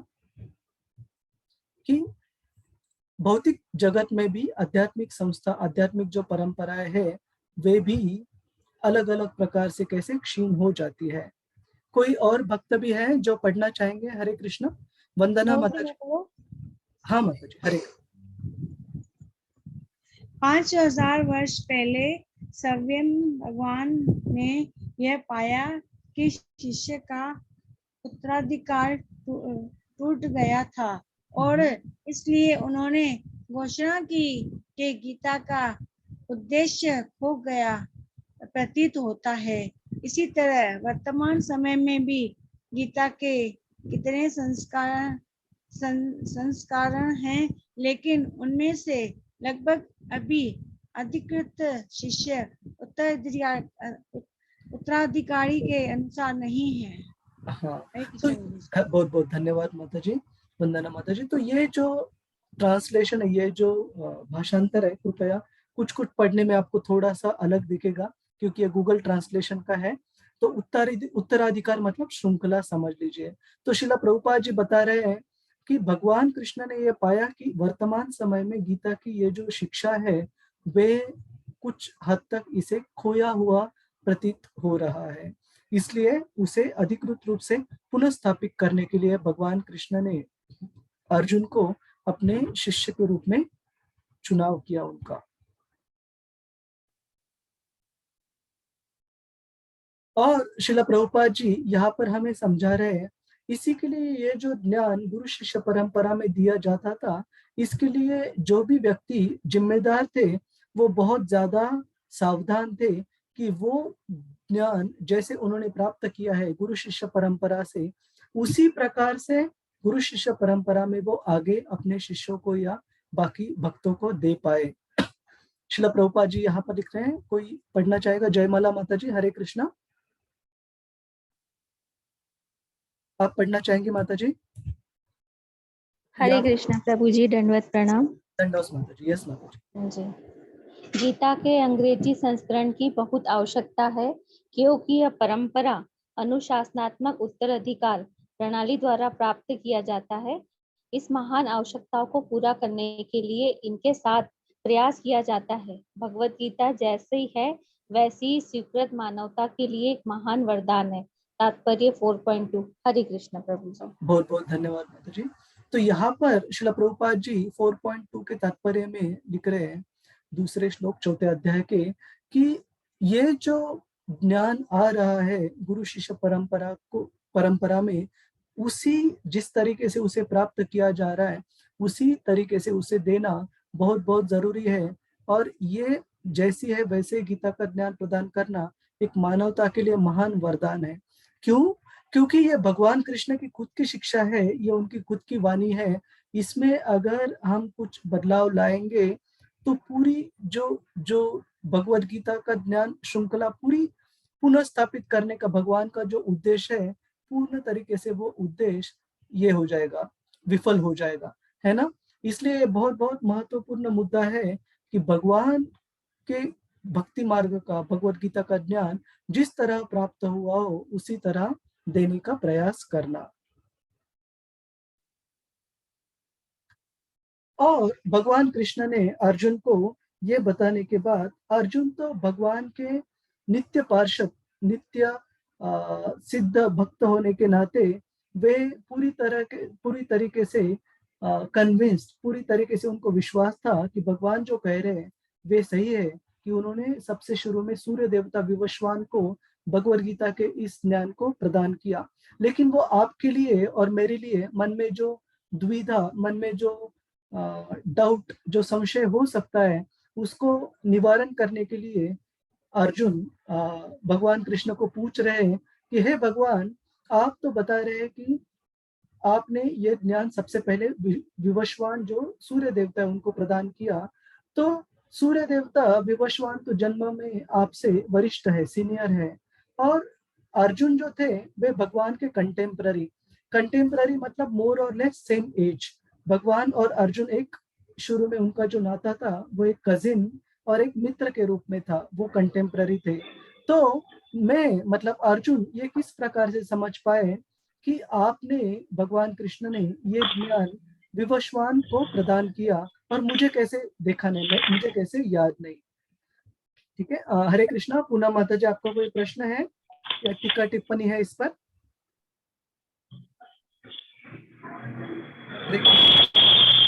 हरे कृष्णा प्रभु जी। यस माता जी। हरे कृष्णा, आपने अनम्यूट किया था माता जी, कुछ बताना है आपको? नहीं प्रभु जी, अनम्यूट पता नहीं कैसे हो गया था। ठीक है, कोई नहीं। तो ये अर्जुन भगवान कृष्ण को प्रश्न पूछते हैं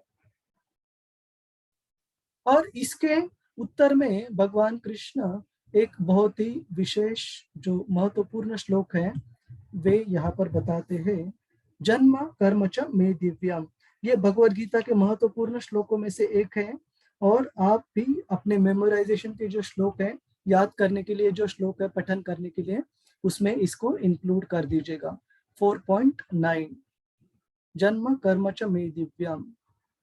हरे कृष्ण। एक मिनट।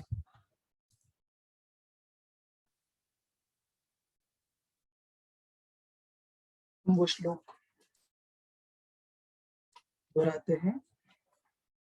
जन्म कर्म च मे दिव्यम एवं यो वेत्ति तत्वतः त्यक्त्वा देहं पुनर्जन्म नैति माम एति सो अर्जुन। भगवान कृष्ण कहते हैं कि, हिंदी में इसका अनुवाद पढ़ता हूँ।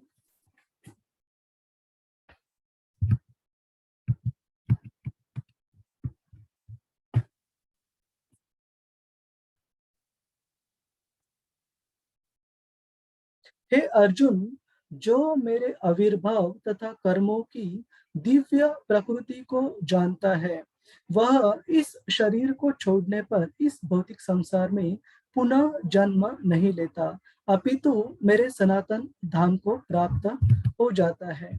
तो यहाँ पर भगवान कृष्ण उनके दिव्य ज्ञान के बारे में बता रहे हैं कि जो भी उनके जन्म और उनके कर्म की दिव्यता को जानते हैं, वैसे जो व्यक्ति रहते हैं, ये जो भौतिक शरीर है उसे छोड़ने के बाद वो इस भौतिक जगत में लौट कर नहीं आते। और एक श्लोक है यहाँ पर, मेरे ख्याल से ये यहाँ ट्रांसलेशन में मिस कर दिया मेरी वाइफ ने, लेकिन ये श्लोक आता है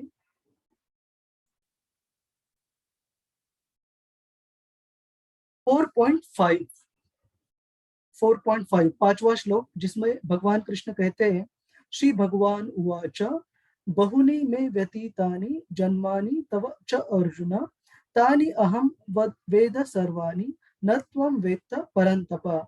भगवान कृष्ण अर्जुन को कहते हैं कि हे अर्जुन, तुम और मैं दोनों बहुत बहुत हजारों हमारे जन्म हुए, बहुत बहुत जन्म हमने लिए हैं, तुमने भी लिए, मैंने भी लिए हैं। और अर्जुन भगवान के नित्य पार्षद होने के कारण वे भगवान के साथ अलग अलग जन्मों में उन्होंने अलग अलग भूमिका प्रदान की है, उन्होंने सेवा प्रदान की है।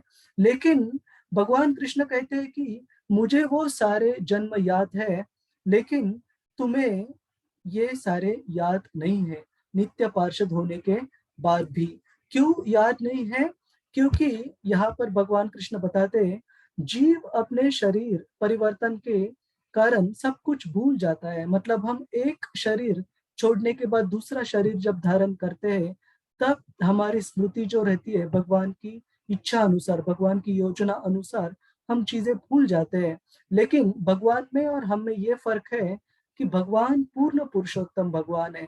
इसका मतलब अनंत काल से जो भी चीजें चलती आ रही है और जो भी चीजें होने वाली है, इनफैक्ट ऐसे कहा जाता है कि हमारे विचारों को, हमारे हृदय के जो भी विचार है, जो भी वासनाएं हैं, उन्हें हमें पता चलने से पहले भगवान को पता रहती है। क्यों? क्योंकि भगवान सर्वव्यापी है और सर्व बुद्धिमान, ही इज ऑल कॉग्निजेंट, सर्वज्ञानी है।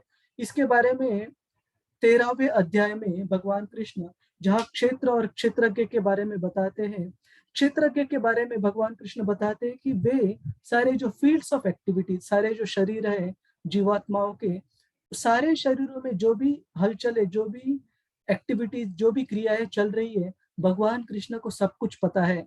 लेकिन हम जो क्षेत्रज्ञ है, हम लिमिटेड मात्रा में, हम एक संक्षिप्त मात्रा में क्या चल रहा है हमारे मन में, हमारे हृदय में, हमारे शरीर में, वे हम जानते हैं। लेकिन भगवान आपके और मेरे ही केवल शरीर में और हृदय में नहीं, सारे जीवात्माओं के हृदय में, शरीर में कौन सी क्रियाएं, कौन सी गतिविधियां चल रही है, सब विचारों को, सब गतिविधियों को पूरी तरह से जानते हैं, क्योंकि वो सर्व क्षेत्रज्ञ है ना।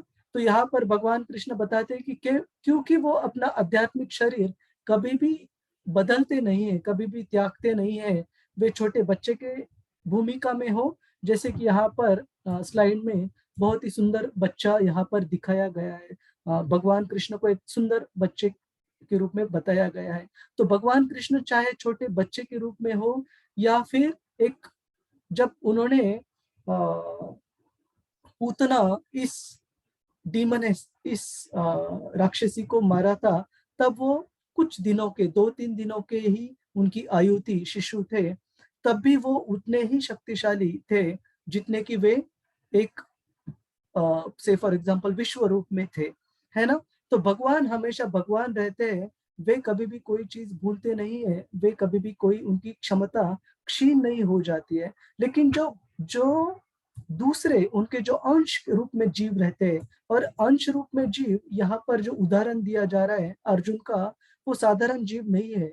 जैसे मैंने कहा, वो भगवान के नित्य पार्षद है। ऐसे कहा गया है अर्जुन के लिए नहीं, सारे पांडवों के लिए, द्रौपदी के लिए और कुंती महारानी के लिए भी कहा गया है कि ये भगवान के नित्य पार्षद है, ये भगवान के नित्य सिद्ध भक्त है।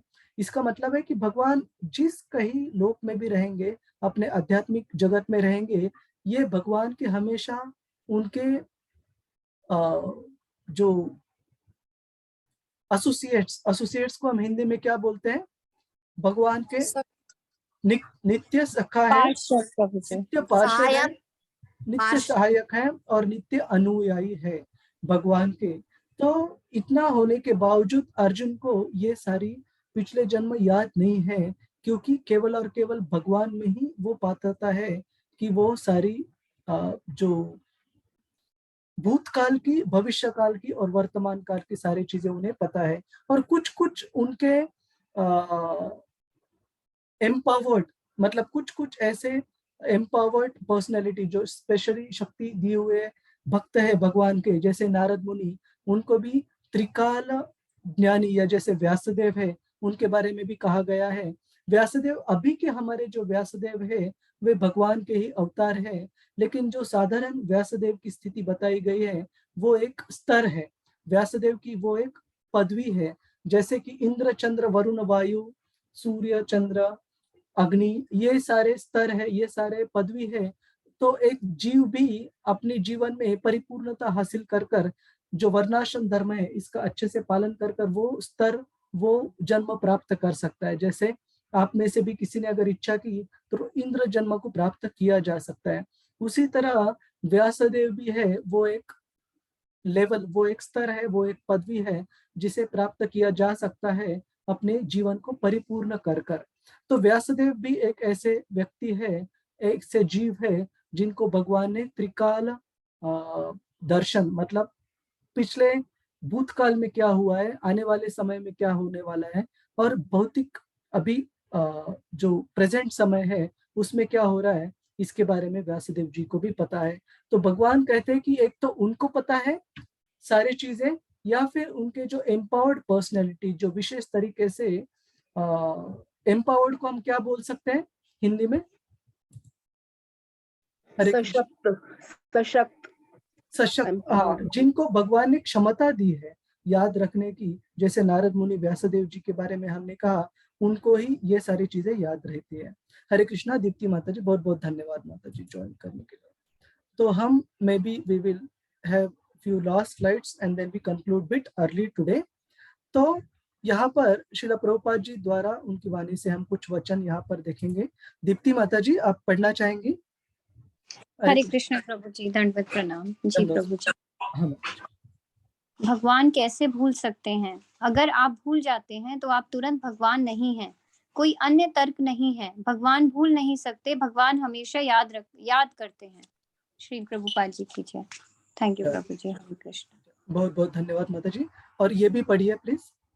जी प्रभु जी। मायावादी दार्शनिक कहते हैं कि मैं भगवान हूँ, अब मैं माया के भ्रम में हूँ, मैं अपने आप को भूल गया हूँ कि मैं भगवान हूँ और ध्यान से मैं भगवान बन जाऊंगा। ये सब बकवास है, कोई नहीं। भगवान खुद को नहीं भूल सकते तो वे भगवान नहीं है। भगवत गीता 4.1 से 6 तक। श्री प्रभुपाद जी की जय। हरे कृष्ण। हरे कृष्ण। तो ये श्रील प्रभुपाद जी की क्लास में से एक पार्ट लिया गया है जहां पर श्रील प्रभुपाद जी बताते हैं कि भगवान का मतलब है कि वे कभी कोई भी छोटी सी छोटी चीज जो भूतकाल में हुई हो, या स्पेसिफिकली ऐसे कहा गया है शास्त्रों में कि जो भगवान कृष्ण है अपने भक्त के छोटे से छोटे किए गए जो सेवा रहती है उसको एकदम जैसे अपना माइक्रोस्कोप रहता है, माइक्रोस्कोप को हम हिंदी में क्या बोलते हैं, या फिर जो सूक्ष्म दर्शक, हाँ, सूक्ष्म दर्शक यंत्र से जैसे छोटी से छोटी की गई सेवा को भी भगवान कृष्ण एकदम अच्छे से नोट कर लेते हैं, है ना। और उनके भक्त से जाने अनजाने में कभी कभी कोई भूल हो जाती है तब वो अनदेखा कर लेते भगवान, अगर वो भक्ति में अच्छे से जुड़ा रहे भक्त तो ऐसे कहा जाता है। एक कौन सा शब्द है, वो संस्कृत शब्द याद करने की कोशिश कर रहा हूँ। वेदों में कहा गया है भगवान को कि वो देखते भी है और वो नहीं भी देखते हैं, है ना, उपनिषद में कहा गया है। तो इसका मतलब क्या है कि वो देखते हैं, मतलब वो चीजें बहुत ज्यादा ध्यान से देखते हैं जहाँ की उनके भक्त कोई छोटी से छोटी सेवा भी उनको अर्पण कर रहे हैं, और उस चीज को अनदेखा करते हैं, पीछे डाल देते हैं जहाँ की उनके भक्त से जाने अनजाने में कोई पिछले वाले अनर्थों की वजह से कोई भूल हो गई हो। As long as the devotee is continuing properly in devotional service, जब तक वो भक्त अपने भक्ति में अच्छे से पालन कर रहा है, उस भक्त की कभी कभी गलतियां हो जाती है, भगवान उसको अनदेखा कर लेते हैं। क्यों? क्योंकि भगवान की वो अपनी भक्तों के प्रति जो स्नेह है, एक पिता के अपने बच्चों के प्रति स्नेह के रूप में, कि कोई भी अपने भक्तों ने किया हुआ कोई भी छोटा से छोटा कार्य वो कभी भूलते नहीं है। इसके बारे में एक बहुत सुंदर कथा मैंने सुनी है। एक भक्त नहीं, एक बहुत ही भौतिकवादी व्यक्ति, भक्ति को बिल्कुल नहीं मानते थे। एक बार वो रास्ते से जा रहे थे, अपने गार्डन में, अपने बगीचे में वे जो फूल वाले जो प्लांट्स थे उनको देख रेख कर रहे थे। तो एक व्यक्ति रास्ते से जा रहे थे और उन्होंने उस व्यक्ति को, भौतिकवादी व्यक्ति जो गार्डनिंग कर रहे थे, उनको विनती की कि हे प्रभु, मैं आपके बगीचे में से कोई एक फूल ले सकता हूँ? तो उस व्यक्ति ने कहा कि हाँ, इतने सारे फूल है, ले लो, कोई नहीं, ले लो तुम। तो उस व्यक्ति ने, जो भक्त जा रहे थे रास्ते से, उन्होंने एक फूल लिया बगीचे में से और वो जा रहे थे भगवान के मंदिर। तो उन्होंने वो एक फूल भगवान को अर्पण किया, है ना। तो बाद में ये जो भौतिकवादी व्यक्ति थे, जिनका बड़ा बगीचा था, उनकी आयु तो वैसे ही भौतिक चीजों में निकल गई और भौतिकवादी जीवन जीने के बाद अंततः उनको एज एक्सपेक्टेड जो यमदूत है वे उनके सामने आए मृत्यु के समय पर। लेकिन यमदूतों ने उनको कहा कि आपके जीवन में आपने हर एक गलत काम किए, हर एक इंद्रिय तृप्ति के काम किए, जिसके लिए आपको शिक्षा प्रदान करनी बहुत जरूरी है। आपको उस पाप के कार्य के जो रिएक्शन है जो वो आपको जरूर मिलेंगे, लेकिन आपने अपने जीवन में एक अच्छा कार्य किया है, जिस अच्छे कार्य के लिए आपको 5 मिनट के लिए स्वर्ग प्राप्ति हो जाएगी। तो व्यक्ति, ये जो जिसका बगीचा था, ये खुद भी सोच में पड़ गया कि अरे, ये ऐसे कौन सा एक अच्छा कार्य है जिसकी मुझे 5 मिनट के लिए स्वर्ग प्राप्ति हो जाएगी।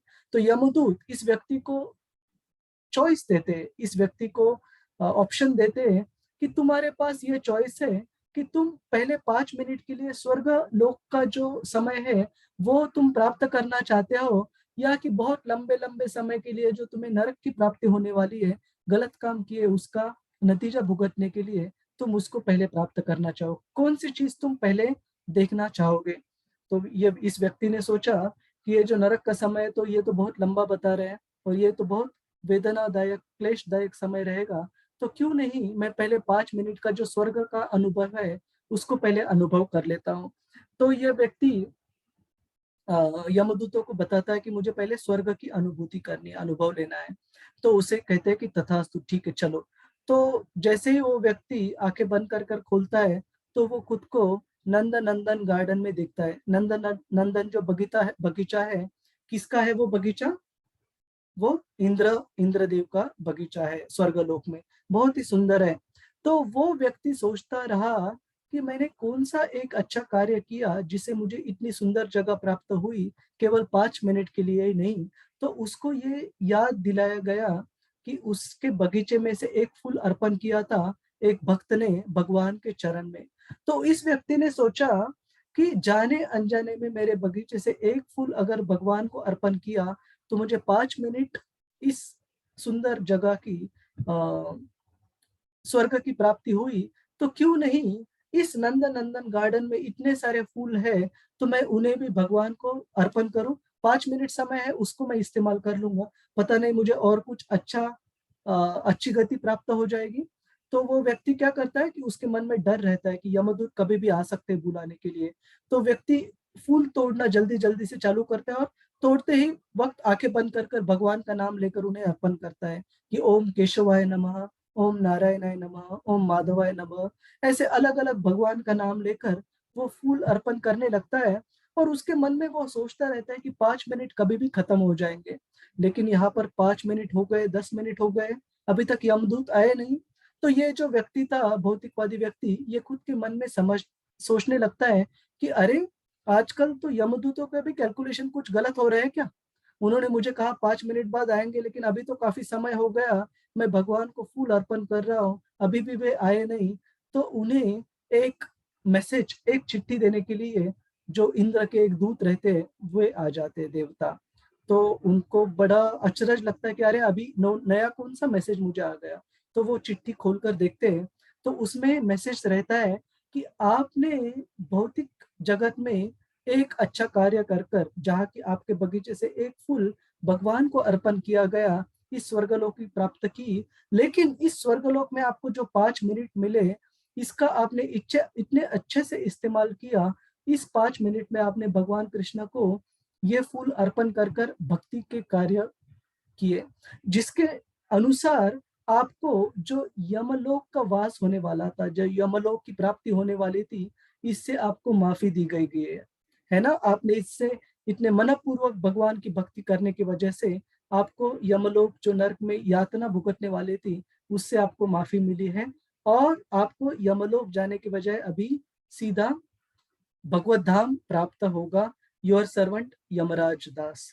तो इस व्यक्ति ने जब ये देखा कि इस कहानी से हम ये शिक्षा प्राप्त कर सकते हैं कि भगवान की भक्ति अगर सही कॉन्शियसनेस, सही चेतना में अगर थोड़ी देर भी कोई व्यक्ति करता है, और उस भावना से, इस व्यक्ति ने किस भावना से की थी कि मेरे पास केवल और केवल 5 मिनट है और मुझे जितने अच्छे से हो सके भगवान की भक्ति करनी है इन यमदूतों से बचने के लिए।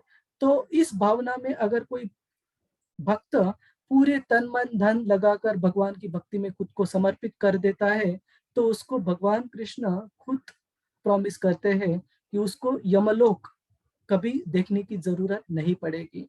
तो इस प्रकार से बहुत सारे उदाहरण हम शास्त्रों में भी देखते हैं कि भगवान की भक्ति करने का विशेष गुण ये नहीं है कि हमें स्वर्गलोक की या भगवत लोक की प्राप्ति होती है।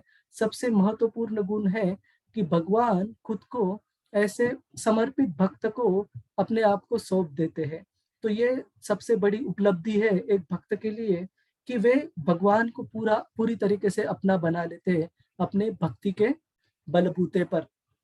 और इसी के साथ हम आज की जो चर्चा है यहाँ पर कंक्लूड करेंगे। अगर किसी भक्तों के कोई प्रश्न है तो 4.6 to 9 ये जो चर्चा है हम अगली बार करेंगे। तो आज की चर्चा सत्र में हमने जो भी मुद्दे देखे वो एक बार क्विकली रिकैप करेंगे, और किसी भक्त के कोई प्रश्न है तो आप हाथ रेज कर सकते हैं। हरे कृष्णा। ठीक है रजनी माता जी, हम इसे टाइम पर कंक्लूड करेंगे। और किसी भक्त की कोई टीका टिप्पणी है, कोई मुद्दा आपको याद है जो हमने चर्चा की चौथे अध्याय के शुरू में, कोई बताना चाहेगा?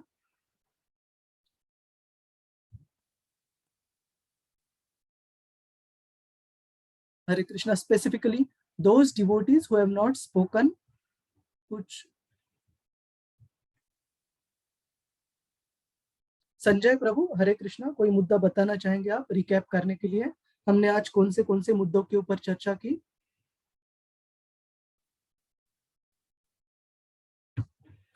हरे कृष्णा प्रभु जी। हरे कृष्णा प्रभु जी। यस जी प्रभु जी, जैसे एक उदाहरण आपने मैंने जब राजा हरिश्चंद्र का बताया था तो आपने बताया था वो। तो हमने देखा, बहुत बहुत धन्यवाद संजय प्रभु। भगवान कृष्ण कहते हैं कि जो राज ऋषि थे एवं परंपरा प्राप्तम, इस राजा ऋषि के परंपरा में ये जो भगवत गीता का ज्ञान था, ये कैसे एक राजर्षि से दूसरे राजर्षि को सौंप दिया जाता था, ताकि वे राजर्षि अपनी जो सारे प्रजा के जो जीव है उनको धर्म के मार्ग में आगे बढ़ने के लिए मदद कर सके, भक्ति मार्ग में आगे बढ़ने के लिए मदद कर सके। और इसके लिए हमने बहुत बहुत उदाहरण देखे थे राजर्षियों के, जो कि अपने प्रजा के जो भी जीव है उनको अपने खुद के संतति से भी ज्यादा प्रेम पूर्वक, स्नेह पूर्वक उनकी चिंता करते थे, उनसे व्यवहार करते थे, और अपने संतति ही नहीं अपने आप से भी ज्यादा प्रेम पूर्वक तरीके से उनसे वे बर्ताव करते थे। जैसे हमने उदाहरण दिया, काफी सारे उदाहरण हमने चर्चा की है। उग्रसेन महाराज का उदाहरण हमने चर्चा किया, रंतिदेव महाराज के बारे में हमने चर्चा की, शिबी महाराज के बारे में हमने चर्चा की, परीक्षित महाराज, पांडव, युधिष्ठिर महाराज, ये सारे, है ना। तो हमने ये देखा कि ये जो राजर्षि थे ये किस तरह के से अपने प्रजा के भरण पोषण की जिम्मेदारी पूरी तरह से लेते थे। और इसके बारे में लास्ट टाइम हमने एक श्लोक भी चर्चा किया था ऋषभ देव द्वारा, कि किसी भी व्यक्ति ने एक नेता की, एक राजा की, एक पिता की, एक शिक्षक की भूमिका स्वीकार नहीं करनी चाहिए जब तक वे अपने अनुयायियों को इस भौतिक जगत से बाहर निकालने में सक्षम न हो, है ना। तो हम देखते थे इस प्रकार से राजर्षियों को ये भक्ति ज्ञान प्रदान किया जाता था। फिर बाकी दूसरा मुद्दा हमने क्या देखा, भगवत गीता का यह ज्ञान कब से चला आ रहा है। नंबर महत्वपूर्ण नहीं है, लेकिन ये जानना महत्वपूर्ण है कि किस व्यक्ति को कब भगवान ने ये ज्ञान प्रदान किया और कितने लंबे समय से इस ज्ञान को गुरु शिष्य परंपरा में चलते आ रहे हैं। पूनम बिंदल माता जी, हरे कृष्णा, आपने अनम्यूट किया था, बताना चाहेंगे कुछ? हरे कृष्णा प्रभु जी। हरे कृष्णा माता जी। प्रभु जी, यही बताना था कि हमने सबसे पहले वर्णाश्रम धर्म के बारे में थोड़ा सा समझा था।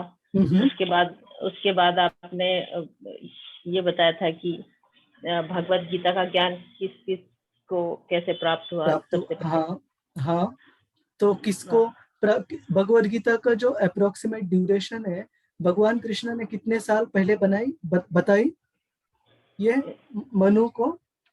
1200 लाख वर्ष पहले। हाँ, अराउंड 1200 या फिर कोटि में अगर आप बताएंगे तो 12 करोड़ 12 कोटि सालों से भी पहले बताया है ना। और विवस्वान को 12 करोड़ वर्ष पहले श्री कृष्ण भगवान ने विवस्वान को बताया, सूर्यदेव को, और उन्होंने मनु को बताया और मनु ने इक्ष्वाकु राजा को बताया, जो इसमें भगवान श्री रामचंद्र प्रकट हुए थे। ये हमने जाना। और उसके बाद उन्होंने बताया कि राज ऋषि जो है इस भगवत गीता का ज्ञान प्राप्त करके अपना जो है राज्य चलाया करते थे बहुत अच्छे तरीके से। और फिर अभी ये भी समझा था कि हम भोग कैसे लगाए है ना, उसमें हमें गुरु का उसमें क्या स्थान होता है और भगवान का क्या स्थान है, इस तरह से हमने उसको समझा। हाँ, बहुत बहुत धन्यवाद पूनम माता जी। हरे कृष्णा। हरे कृष्णा। तो हम बाकी भी भक्त जिन्होंने कुछ अभी तक कहा नहीं है और कोई भक्त बताना चाहेंगे? श्री हरि प्रिया माता जी, और कोई मुद्दा बताना चाहेंगे आप जो हमने आज चर्चा की थी?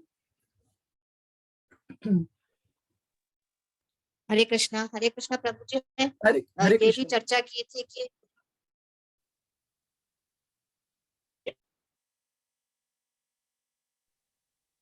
हरे कृष्णा माता जी। यस माता जी, प्लीज गो अहेड। हमने ये भी चर्चा करी थी कि कैसे ब्रह्मा के दिन में कैसे दिव्य युग के विषय में हमने चर्चा की थी कि, और उसकी फिर कैलकुलेशन देखी थी कि एक दिव्य युग में 4 तरह के युगों का समावेश होता है। और फिर जैसे कलयुग 432,000 ईयर्स के होते हैं, फिर द्वापर उसका डबल, त्रेता उसका ट्रिपल, और सतयुग उसका 4 टाइम्स होता है, जिससे एक दिव्य युग की काउंटिंग निकलती है। फिर हमने मनु की आयु कैलकुलेट करी थी अप्रोक्सीमेटली। फिर ये भी हमने डिस्कस किया था कि जो जैसे प्रश्न पूछा था वो प्रगतिश्री माता जी ने ये भी कहा था कि उस विषय पे भी हमने चर्चा की थी कि जब तक परंपरागत और गुरु शिष्य परंपरा वाले जो प्रामाणिक गुरु के निर्देशन या किसी पंथ के चक्कर में न फंसकर हमें उस पर्टिकुलर पंथ की तरफ न जाकर जो लोग ये शिक्षा देते हैं कि गुरु के कृपा से गोविंद मिलते हैं और गोविंद की कृपा से ही आपको गुरु का साथ मिलता है, हमने उस विषय पर भी चर्चा की थी। हाँ, कि हमने ये चर्चा की थी कि जो प्रमाणित गुरु है, जो ऑथोराइज्ड गुरु है, वे वही है जो अपने शिष्य को भगवान की भक्ति में निर्देश देते, भगवान की भक्ति में आगे बढ़ाते। कुछ कल्ट, कुछ संस्थाएं वैसे भी हैं जहाँ की जो संस्था के जो प्रमुख है वे अपने अनुयायियों को अपनी खुद की सेवा में, पूजा में लगा देते हैं, अपने खुद को ही भगवान भी काफी बार कहते हैं। तो श्रील प्रभुपाद जी ऐसे गुरु से बचने के लिए कहते हैं, है ना। और बहुत बहुत धन्यवाद। और उसके बाद हमने ये भी चर्चा की थी, भगवान कृष्ण कहते हैं कि अर्जुन पूछते कि आपने अगर ये ज्ञान विवस्वान जी को बताया तो आप तो मेरे कंटेम्पररी मतलब अराउंड इक्वल एज, आप समकालीन हो, समवयस्क हो, तो मुझे कैसे याद नहीं? विवस्वान तो बहुत वरिष्ठ है हम में से, हमसे आयु में। तो भगवान कृष्ण कहते हैं कि हे अर्जुन, आपके और मेरे दोनों के बहुत सारे जन्म साथ में हमने लिए हैं, हो चुके हैं। और भगवान के नित्य पार्षद होने के नाते हमने ये भी देखा था कि अर्जुन भगवान के अलग अलग रूपों में उनकी सेवा करने में हमेशा जुड़े रहते हैं। लेकिन एक भगवान के अनुयायी, भगवान के नित्य पार्षद होने के बावजूद जब तक भगवान से ये जो बहुत विशेष क्षमता है, त्रिकाल ज्ञानी, भूतकाल, भविष्यकाल और वर्तमान काल की सारी चीजें पता होना, जैसे हमने 2 उदाहरण देखे, नारद मुनि को वो क्षमता भगवान ने प्रदान की है, व्यासदेव जी को भी एक मात्रा में वो क्षमता भगवान ने प्रदान की है, तब तक कोई भी भगवान के नित्य पार्षद भी सारी चीजें याद नहीं रख सकता। और हम देखते हैं कि भगवान कभी कोई चीज भूलते नहीं है।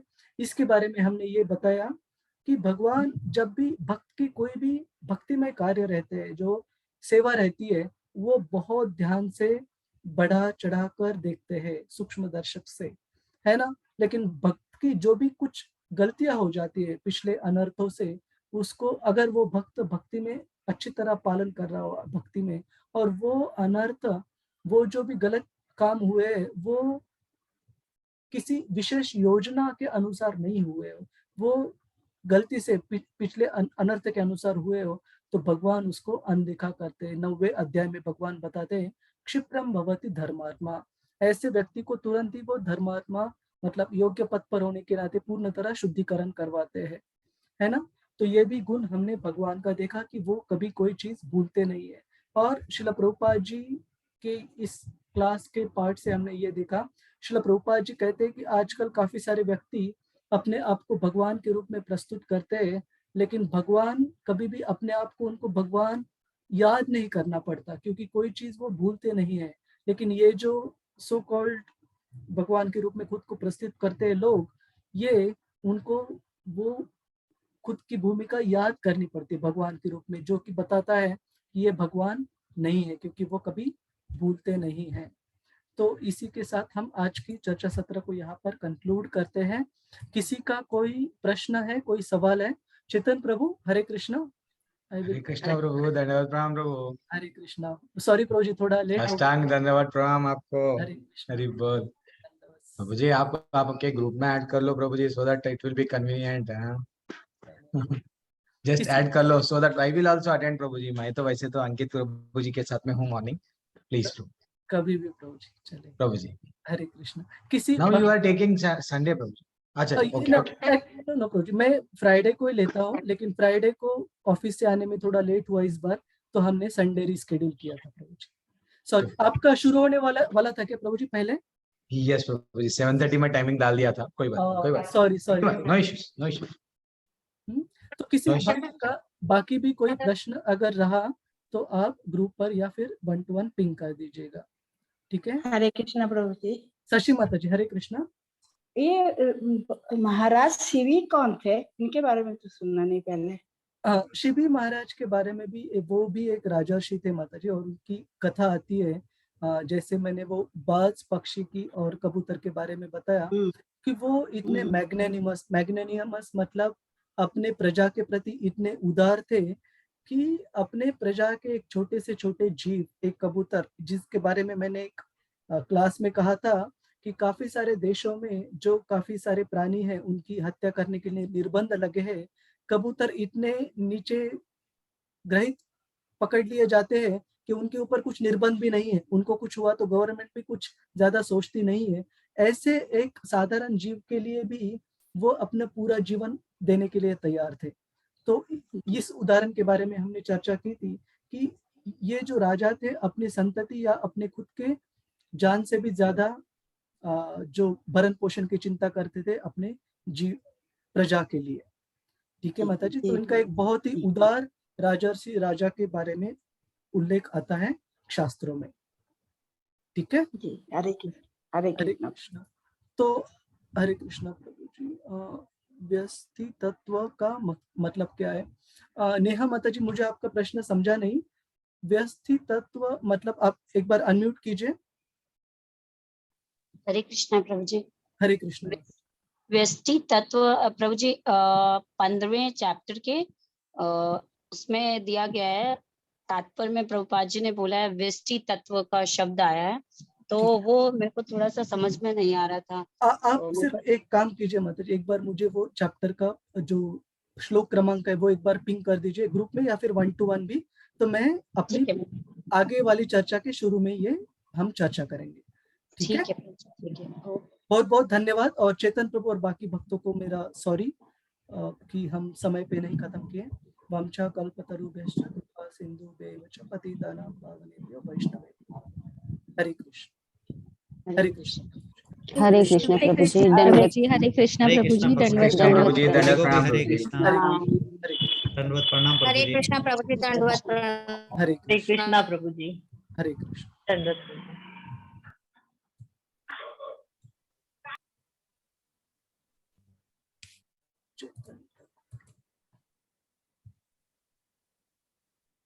Chetan Prabhu, I have made you the host now. Let me just make you the host. Then I leave. Okay, Prabhu. Hare Krishna. Hare Krishna. Hare Krishna Prabhu, thanks.